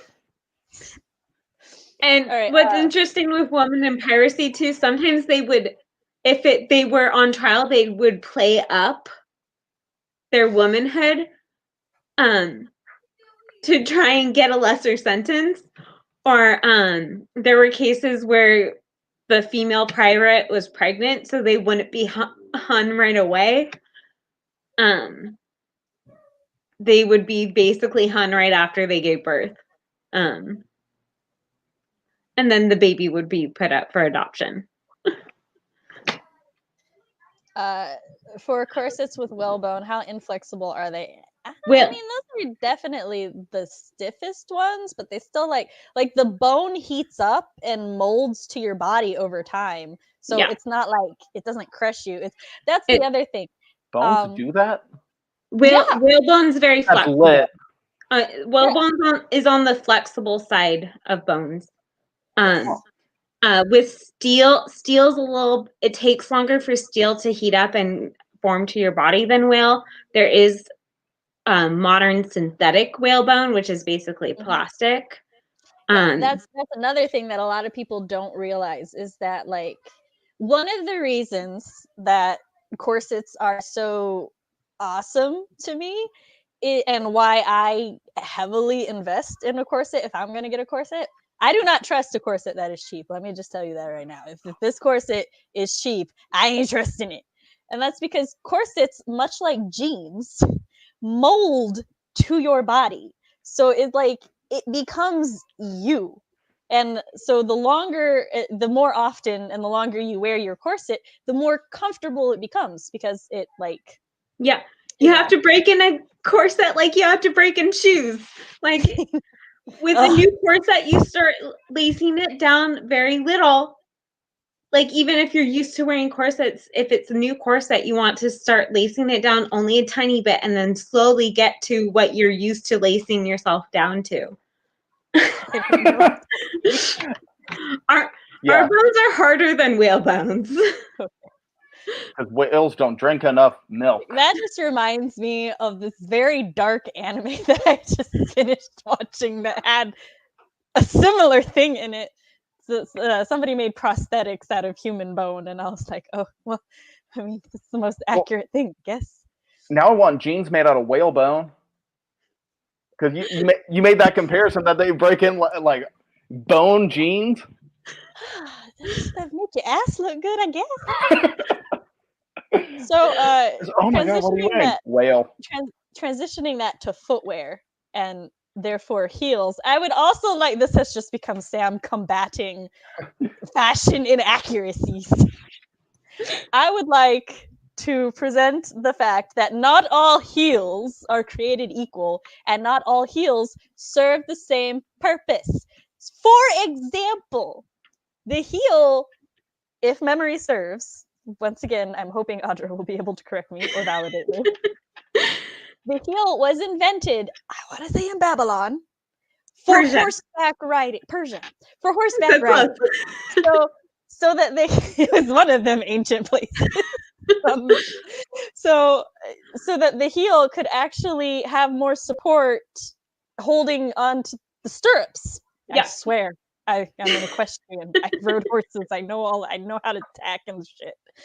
But which also validates Teen Sam's riding boots. Let me just tell you, because my boots for riding had a heel this big. But yes. So like also thicker heels can have more support and stuff. So for me, you can also show like some characterization based on what kind of heel somebody has. And especially if you're doing something historical, them Victorian heels had interesting looks. And like in 1700s, guys' shoes had heels. And the higher the heel, the higher status you had. in like court dress in the 1700s. So like heels were manly then. Lace was manly too then. Because lace was expensive, so basically with lace it was like, look, I could afford all this lace. Yeah. Yes. I was answering a DM. Bone jeans, no. Beans. Yes. Yeah, I got a new pair of beans. So it's just a corset, because Yeah. another thing is a lot, and I mean a lot of fashion was always gender neutral. It was just like patterns and stuff made it more feminine or more masculine.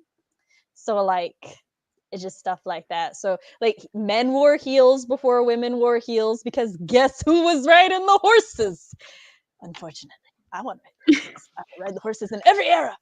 But also at some point, I forget when, but at some point males realized that heels made their calves look hella sexy, so fashion evolved to show off the male calf. And that's Yeah, just they one of my had favorite. tight breeches. But it was still scandalous for a woman to show her ankle. Yeah. Only the men, only the men be Only showing the men off could show their legs. them Yeah. calves. Hello, I've been sprint hopping and came. Oh, hello. Hello. Hope you've been getting much productivity. Me walking around in my thigh high boot. Yes, 100%. I've got knee highs right now that are like my favorite boot. But also, I like require my small child to suit, because it's got a zipper like this long at the ankle. It's the most confusing boot I've ever owned, but I don't care because it looks amazing. But I just have to have a small child help me zip the bottom. That's it.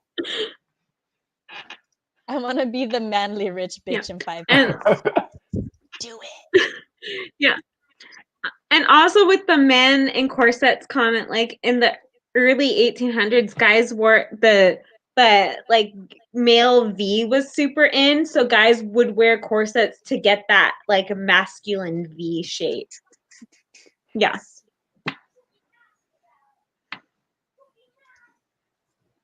This is just my soapbox now. Just all the things I hate about Same soapbox. We're all just living in it. the misunderstood parts of fashion. Yeah. I would, however, if you're like any boot above the knee is gonna hinder movement though. So for your more practical characters who want to look like sexy but still be practical, knee highs are where it's at. But like if they give no shit, you're not gonna drink my tea. Go away. But if you like give no shit. For some reason, I was expecting a child that was after tea, and then you just picked up a cat. My children are upstairs for once. Yeah. My dog doesn't care about my tea, but my sister's puppy, when I was dog sitting last week, kept trying to drink my tea. I have mid thigh boots, and they are yes.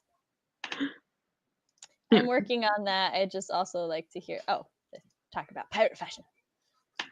My calves are slightly too small for my boots, and it makes me no, that's sad. I thought you meant male V as in yes, the Adonis belt. No, that's too scandalous for ancient cultures. Perfect for Sam's cultures. Let me tell you, in my world building. Okay, look, people are gonna like start learning things about me when they look at my fashion. They're like, Sam's got a lot of deep V things. Like, why is the hip cut out of things? Things I didn't understand when I was younger. I do now. But yeah, I have a few cultures where the shirts purposely end at like the belly button, or like will do this shape so that like the little Adonis belt peeks out of the top. And I'm like, yes, it's their fashion. It's hot where they live. This is why they wear it. They gotta let out belly sweat. You gotta have that open. Yeah. Let me tell you about them fuck me lines in my book. Yes. I had the fuck off mug. I remember I had a conversation with somebody and I can't remember how we got onto it. But they were like, Sam, you really like cleavage. I'm like, yes, male titty, female titty. I don't care. I like the cleavage. Have you never noticed a lot of my characters have deep V-cut shirts? And they were like, hot damn. Let's But talk I don't fashion like characters. but I don't like abs, which is why the shirts are shaped like this. I cover up the washboard. I just want the hips. See, I like the titties because, like, I have the big boob problem where it's hard not to have cleavage. I don't have any. I just like to Yeah. see other people's. So, yeah, it was fun when I did Adam Sandler the musical for a high school. So we had to still do the cleavage, but not as much as it would have been if it was an adult because it was high school. It's fair. Yeah. Well, what I would love to see is long gloves. I don't know why, and bandanas striped. I don't know, pirate fashion. Yes. So that's the other thing. Gloves. Look, we've I think hit all the talking points, so we're just gonna have fun. So gloves. I love fingerless gloves. All right, give me or a character who just wears gloves all the time. I'm like, yes, that's so practical. I myself, I own fingerless gloves. I used to remember to wear them. I don't remember to wear them anymore. And it makes me so sad. I'm like, I have them. I could look so cool. But no, I just always forget. Fingerless gloves are very practical because you can Yes, still do things with them. And then depending on how long the gloves are, it can restrict your and what they're made out of, it can restrict your movement. Because if it's like the knit modern gloves, it won't restrict your movement if it goes over the elbow. But like if it's leather gloves that go over the elbow, it will restrict your movement slightly. This deep V means showing the ribs. Yes. All of the cleavage. No, it refreshed. I too am a member of the itty bitty titty committee. I appreciate the Committee. Yes, we're a committee. Yeah, no, I like it. The rhyme, it works. Those sound fun. I have 6 clans. Oh, we're talking about the fashion.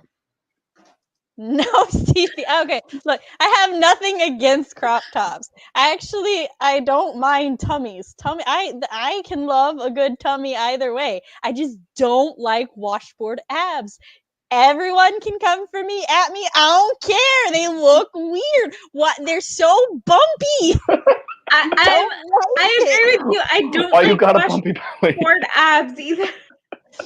Wash your belly, so that does not look comfortable to lay on. My opinion is 100% dependent on how comfy it looks to lay Bro, on. why you got a topographic stomach?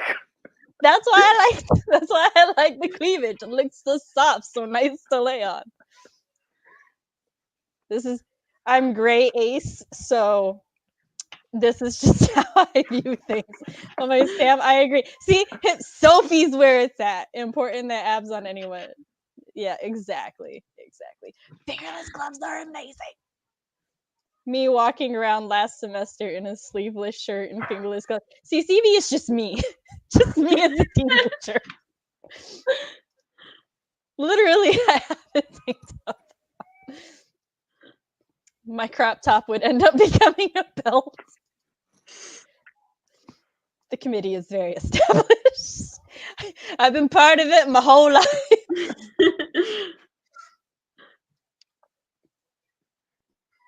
Jenna minds crop tops. High-waisted pants. Okay, so here's the thing with high-waisted pants. I understand people like them, and I can enjoy seeing them on people, but I cannot stand anything on my stomach, pants-wise. So, I can't. I got the low riders. I don't care if my muffin top shows over them. I have low riders all the way. With pants, I like low rise, but if it's a skirt, I'll wear it at my natural waist. So that's up higher. Okay,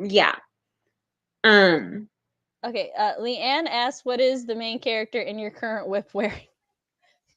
Well, I mean, right now he's wearing a fur, but he's somewhere real cold. So here's the thing. My characters have whole ass wardrobes. So what they're okay, hold on. Let me think. Nova on a typical day would so a comment I meant to make way earlier. I love corsets and pants. Y'all will notice. So at some point. So on a typical day, Nova would be wearing pants that go over her hips, but not quite to her belly button, because high-waisted ain't my thing. And like probably a crop top or just like a half shirt with some sort of like wrap over it, because that's like typical of her fashion. Or should a wraparound shirt that has a low back. That's the kind of stuff she prefers to wear, as well as an armband, a choker, and hella piercings.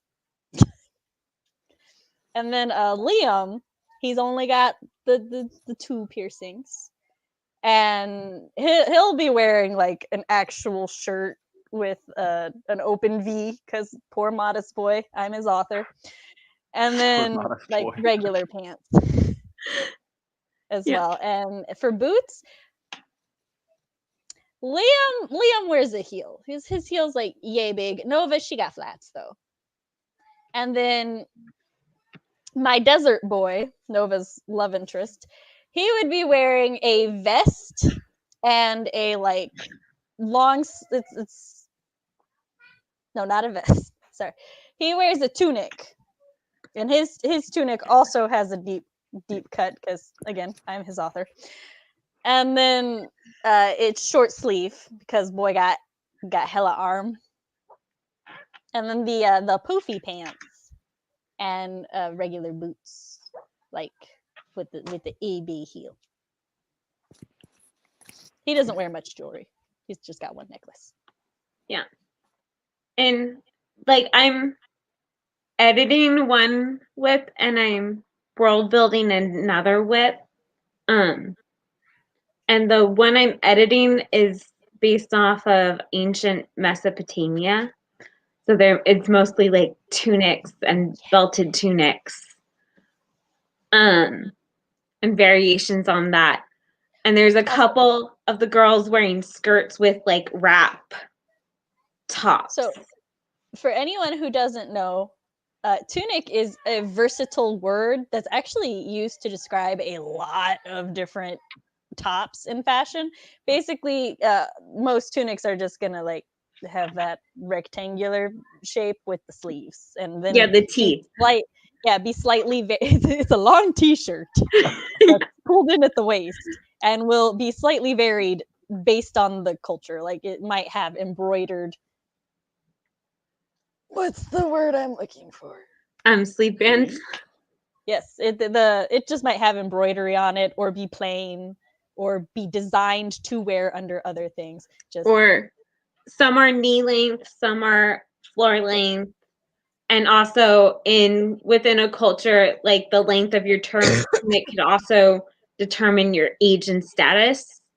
Too. Women tended in his ancient times to always have lawn tunics because they couldn't show their legs. I just want to let everybody know that, in case everyone's just sitting there thinking medieval. Yeah. Tunic or all the things. I forget that people sometimes don't know some words. It's fine. All right, so finish with what your character was wearing. So yeah, they're wearing and my main MC is a female, so she's usually wearing lawn tunics that are belted. And then she has a kurasar, which is a big shawl, and they're supposed to cover their hair if they're going outside. But they can have it uncovered and have their kurasar as a shawl if they're inside. So that's what, and then the men are either in lawn or short tunics. So the older, higher class men are in longer tunics, and then lower class men are in short tunics, or if they're in the military, they're in short tunics, with the more active things. And Matt, what's your MC? Yeah, so right now he's somewhere really cold, so he was wearing like furs and thermal stuff. But before that, he was in a sweatshirt and jeans because it's a modern world. I'm here for So it. Make it a yeah. Heinley sweatshirt, Matt, for me. Oh, what now? A Heinley. They're basically tunic Oh, sweatshirts. They're just yeah. long. Yeah. Do that No, for I'll me. do about a deep V sweatshirt for you. It's not a deep V. I mean, not a deep enough V, but deep enough for modern society. I'll make it deep enough. It'll go down to like his navel. Yeah. So understandable. I don't think we talked. Did we talk about status? We will. Let's go through these comments and then we'll talk about status. Yeah. I refuse to wear non-high-waisted pants, and that is your right. I'm not wearing your pants, so you're good. I've got to develop fairy fashion beyond leaves, flowers, acorn. But like, they're fairies, so that literally could just be all they wear. They could just be naked, except for that stuff. Totally chill. I think Leora is naked right now. That's fair. Corset and pants. Like the edgelord vampire hunter look. Oh, yes, that's my closet. My dream closet, actually. Not my actual closet. Y'all know what I mean. That'll change once the trend changes. I just think high-waisted things are most flattering on my hourglass. And that's fine. Like I said, I see, like, it looks good on other people. And I've tried it because I thought it would look good on me. It really bothers me. I just can't. The oldest look in the book. Emphasize that, or anything that emphasizes my waist. Yes. Sheila started out in a Ren Fair peasant costume, then she's wearing jeans and a shirt that says crafty on the front. Now she wears heavy-duty trousers and a mermaid scale. Ooh, I want a mermaid scale combat jacket. Kala is wearing a sleeveless shirt that shows her clan tattoos, gold hoops on her ears and gold bangles, a sword and dagger at the waist. Mermaids! The mermaids, it's metal. Don't worry, the mermaids are safe. I just thought it sounded classier than fish scale. That's fair. Has no sense when it comes to fashion, and most of the characters are usually casual, since I'm pretty casual too. Too tomboy to understand fashion. Okay, look, I have mild issue with the too tomboy. I'm hella mask. Like, do you not see my outfit? Do you not? Like, I'm hella mask, but you can still learn fashion. You can still be admiring of other people's fashion. Like, one of my favorite things growing up was Sailor Moon, and like the author was in love with fashion, and one of the characters is a tomboy, and they wear like lots of different things. It's just like a tomboy in itself has a fashion. You can learn all the fashions. Does not matter. Like, you should see my closet. The only girly things I own are because my husband is hella girly. So I gotta out girly him sometimes. It's difficult for me, but I look cute sometimes, so it's all good. One of my mains, Nisha, wears her hair up in 4 jagged ponytails that flow down to just above her waist. Her hair is naturally blonde, but she dyed the roots dull black. Ooh, I like me a good ombre.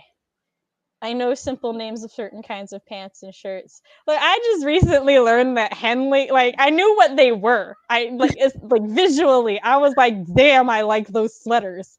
And then some of my friends were talking in the chat room and they're like, I love Henley sweaters. And I'm like, the fuck is this? Google. Oh yes, I too love these sweaters. Like, yeah. And like, I didn't learn a bunch of the specific terms until I went to college and got my associate's degree in fashion. Come on, we're talking about corsets, and I'm just like, yes, I like corsets and jeans. I'm so feminine. But yeah. It's a look that works. It is. I just, as a tomboy, I'm like, nah, we can learn. We can do things. True, but it doesn't always make sense to me. It doesn't have to make sense. Well, let me rephrase that. It doesn't have to make sense at first. That's why you research. That's why you learn. That's why, like I said, things have a purpose most of the time. Even if that purpose is just, this looks nice. So yeah. All right. There was a thing you wanted to status. There you go. I got there. Yeah, because I was like, wait, we talked a tiny bit about status, but we didn't really go into detail about status and clothing. Yeah. That's my bad. Go on. Yeah, because status, well, there's economic status and there's I'm economic sorry, I don't know status. fashion. Or I don't know historical fashion anyway. I forgot to say this at the beginning. I'm sorry, Audra. I promise. It's okay. We won't interrupt you again. That Matt is as part of my new Let's Talk formats. I will have an audience surrogate quite a bit, and the audience surrogate presumably doesn't know anything about the topic, and thus will ask questions, contribute when they can, but is mostly here to ask questions. I'm the chat. I'm learning. So there you go. Taking You notes are up the here. chat. Yeah. So with status, there is economic status and social status. Sometimes they're the same thing, sometimes they're not. Because there are laws when you put it's called sumptuary laws. When you put laws in place that only people of certain statuses, usually social statuses, can only wear certain things. And a lot of the times, historically, those were put in place so that the people who were getting economic status but didn't have the social status so that they wouldn't dress better than the social status people. And also that they were used to control like what people could wear, like basically King Louis the 14th of France made his dress code to get into court so extreme that all the nobility were spending all their money on clothes, so they didn't have money to rebel against him. Baller. Yeah. No, That's a dream right there. That was a super Love it. baller move of him, because basically a flex. bunch of people wanted to overthrow him. So basically he knew it. So basically he made his dress code so extreme that everyone was just busy spending money on clothes, because you had to get into court in order to talk to other high-ranking people, to get other high-ranking people on your side. So yeah, it was that.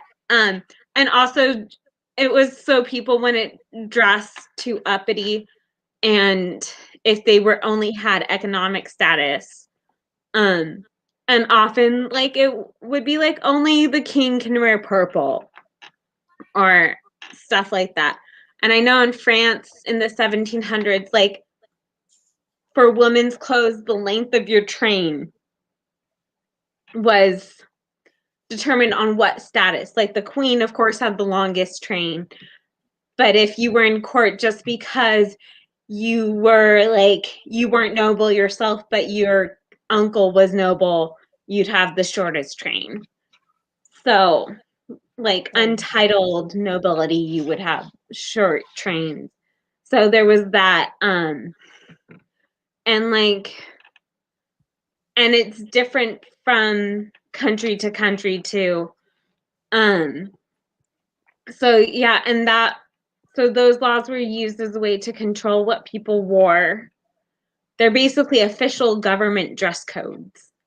I'm still just like, overthrow me now, motherfuckers.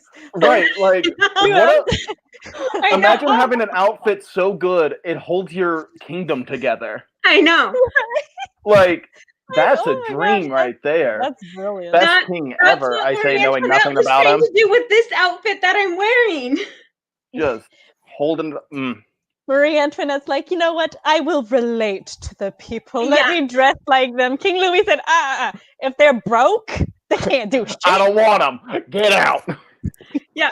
So she was trying to relate to the peasants, but the peasants were like, she's in pure white. Peasants couldn't wear pure white because they couldn't keep it clean. Yeah, because it's dirty. That's another thing that people can keep in mind while world building is like, how easy are these clothes to upkeep? And another good way to show like economic status, there's this old, I don't know if it's a proverb or a story or what, but it's basically a tale of how the poor stay poor and the rich get rich.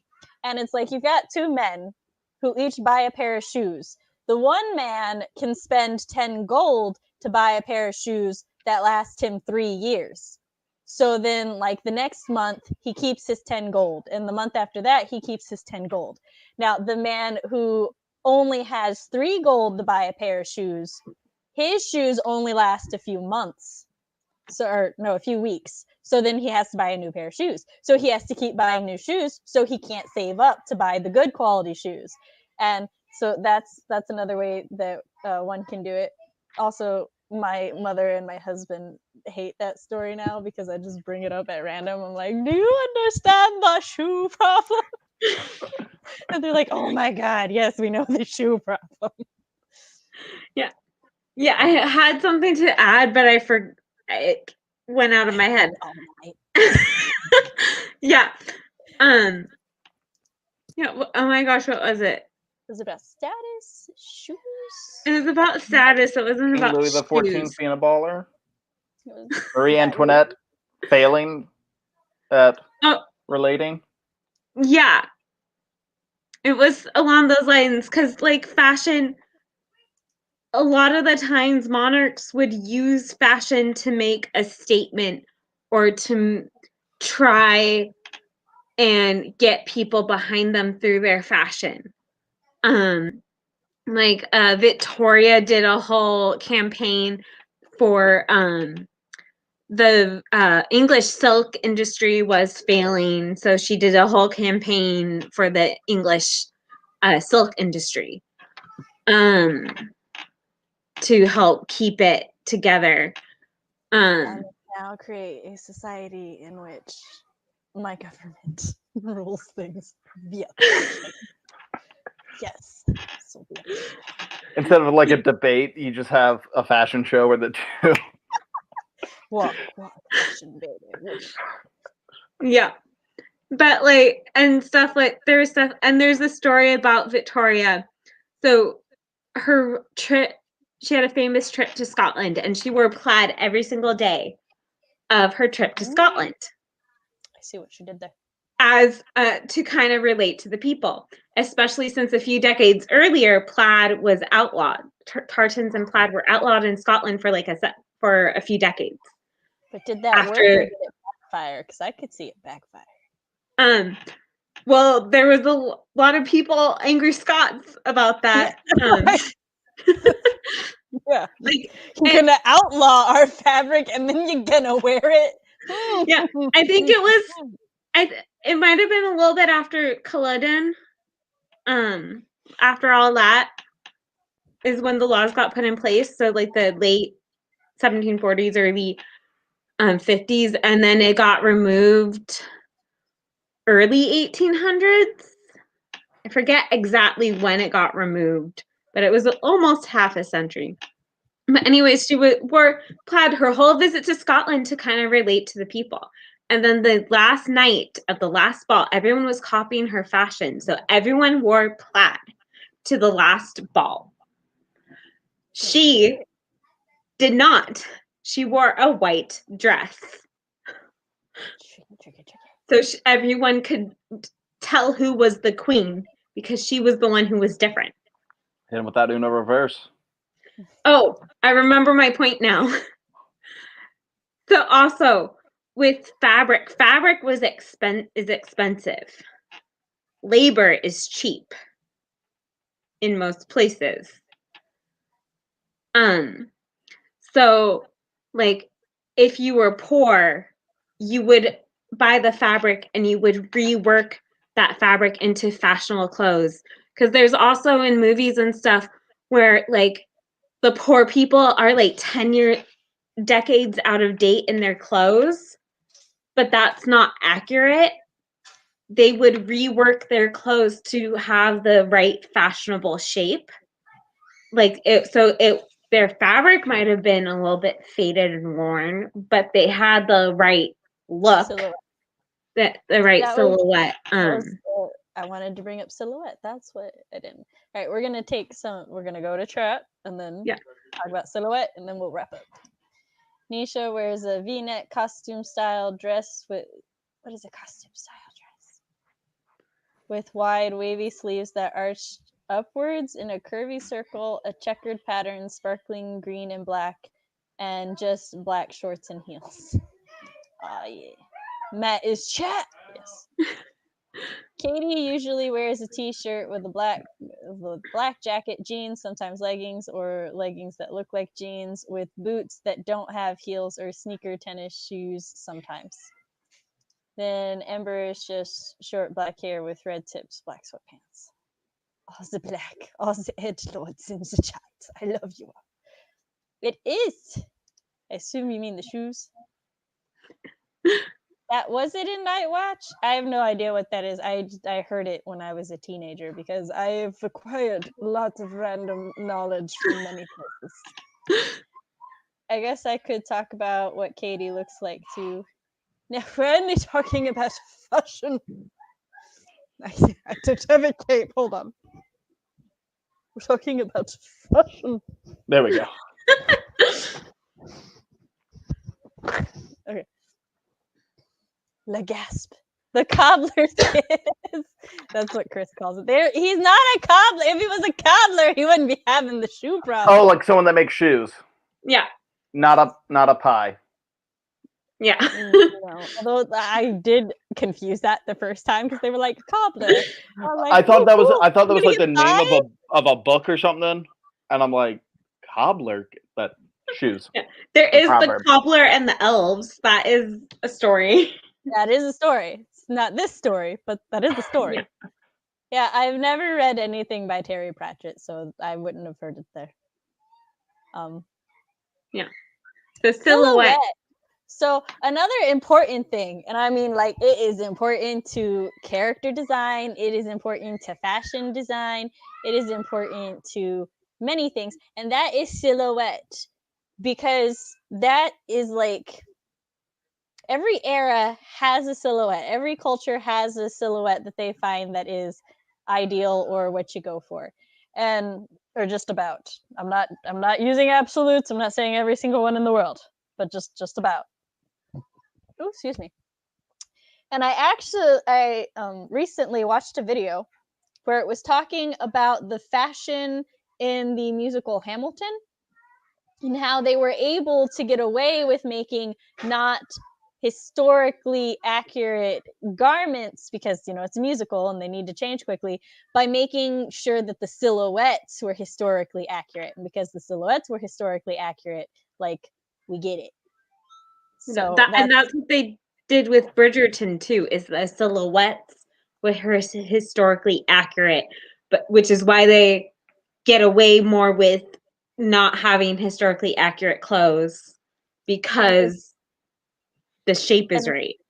And it's like Sophie was saying earlier with the high-waisted jeans, it gives her the silhouette that she wants. So she loves her high-waisted jeans. For me, the high-waisted jeans don't really affect my silhouette's the same with or without the jeans.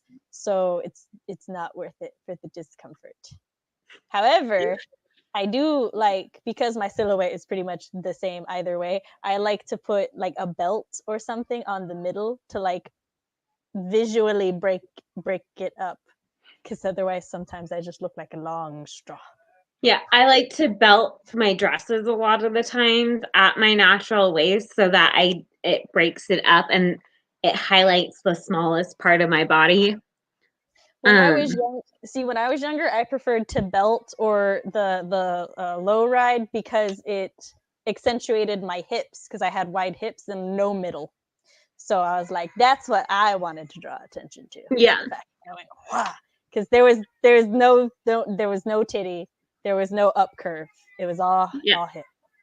Yeah, and in most cultures and in history, because I feel like most fantasy and sci-fi world building draws like slight elements from real life. Like there would be one silhouette or for everyone for most of history in that culture, and it was just variations on that one silhouette. It wasn't until, in Western fashion at least, it wasn't until the 1950s where there was two silhouettes for women, which was the big full skirt and also the sheath dress, which is the super tight fitting pencil skirt look. Yeah, so like silhouettes super important. Like even your poor people would get the right silhouette.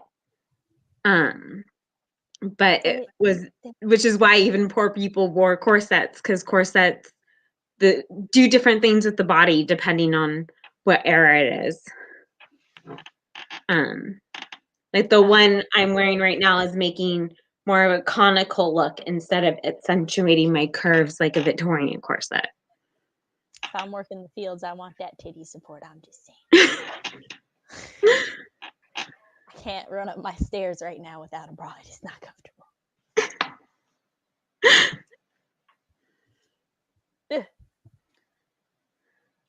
I'm double checking the points now. Make sure there's. Oh, okay. So I did have a final point, but I was saving it for the end. And I, one, have to go pee. Two, my head is starting to hurt. So we should wrap up now. Yeah. So my biggest piece of advice for fashion and world building is to, at the end of the day, do what you want as long as you're not hurting anyone else. Because when you're building fantasy or sci-fi, it's your world. Like, yes, people are going to have certain perspective. Like, whenever somebody reads a book, they're going to interpret the fashion, they're going to interpret how things look through their own personal world gaze. So, and you can't control that. You really can't. So if you want your character to have a deep V and low-waisted pants, and people are going to be like, well, that character is kind of metro. You can be like, well, then he's kind of metro. I don't know what more you want from me. He looked good. So it's just, you're going to have to accept that people are going to do the things and they're going to see the things. So I think it's important to understand how people are going to perceive it, but I don't think that it should prevent you from doing what you want to do at the end of the day. Yep. And also, consistency is important, and it's got to make sense. Believable, not necessarily realistic. Yeah. Yeah, I agree. Do what you want to do. It's your thing. But yeah, consistency and having it make sense in your world. Because there's been books where I'm like, that outfit description is not practical and doesn't fit into the world that has been built. So why are they wearing like a very showy outfit in this very conservative society? Right. I meant him to be the flashiest butterfly at the ball. Yeah, it was a romance novel, and I was like, what is this? Like, you're just showing skin because it's a romance novel, but you built up this super conservative society.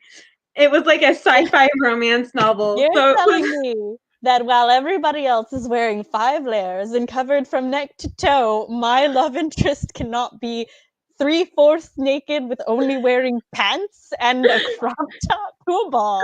I will not have it. That is what they will wear. Yeah. So yeah, just have it make sense and like it's yours. Yeah, but build it for the world that you've created. Matt, do you have any questions, comments? No, I think we got it. Chad is good. Chad is ready to write some bomb-ass fantasy outfits and hoods. So to Squid exist for the, I don't know if you took offense at my edgelord comment or if you're new here. I am the like edgiest of lords. That is my proud title. So I love all edgelords, and I accept all edgelords. And if you're wearing black and leather, you're proudly an edgelord. I'm just saying. All right. Yay. Okay. Yeah. Say your outros. No, Matt, I didn't forget. Matt, I went first last time, so you go first this time. All right, Beth. This way. All right. I'm Matt Hollon. I'm a writer working on my debut fantasy novel, and also a pirate short story called The White Harvester. Hoping to get that to the beta process here soon. I've got a Twitter. I've got an Instagram I'm trying to use more. It's down below. I like hoods. I want whalebone jeans. That's my outro. Hi, I'm Audra. I go by the pen name AJ Withall. I am an aspiring author. I am also a professional costume designer because I get paid to make costumes sometimes. Yes. So yeah, I do historical costuming and reenactment for fun. Hence the clothes. So yeah, I have a Costagram and author Instagram. They are both down below. Also, don't forget to subscribe if you haven't yet. Yes, and like the stream. Like, yeah, you're the. I Like wasn't the stream. to say like the stream. There's a distinct lack of chat telling me to like because she was here. I was here. And hello to everybody who's new, to everybody who's returning. I am Writing Mom, Samantha L. Nasset. This is my channel where I talk about writer things, parent things, and writer-parent things. I host live streams like this on Mondays at 7 p.m. Central Standard Time. Sometimes we talk about topical things like this. Sometimes we do writing sprints. It'll always tell you in the title and description. I will eventually come back from hiatus and make videos on Wednesdays. So I appreciate everybody's patience and understanding until then. If you want to keep up to date with all things Sam, you can sign up to my newsletter at my website down below, SamanthaLNasset.com. You can stalk me on all of the social medias at Samantha L. Nasset. I have a Ko-fi down below where you can help support the channel. Give me coffee. Did I get everything? I think I got it. I think you I'm got everything. I'm gonna pretend I got everything. I will be yelled at in DMs if I didn't. It's fine. Oh, thanks everybody for watching. Thanks for chilling with us, and thanks for those who watch on the replay. Bye. Later. Bye.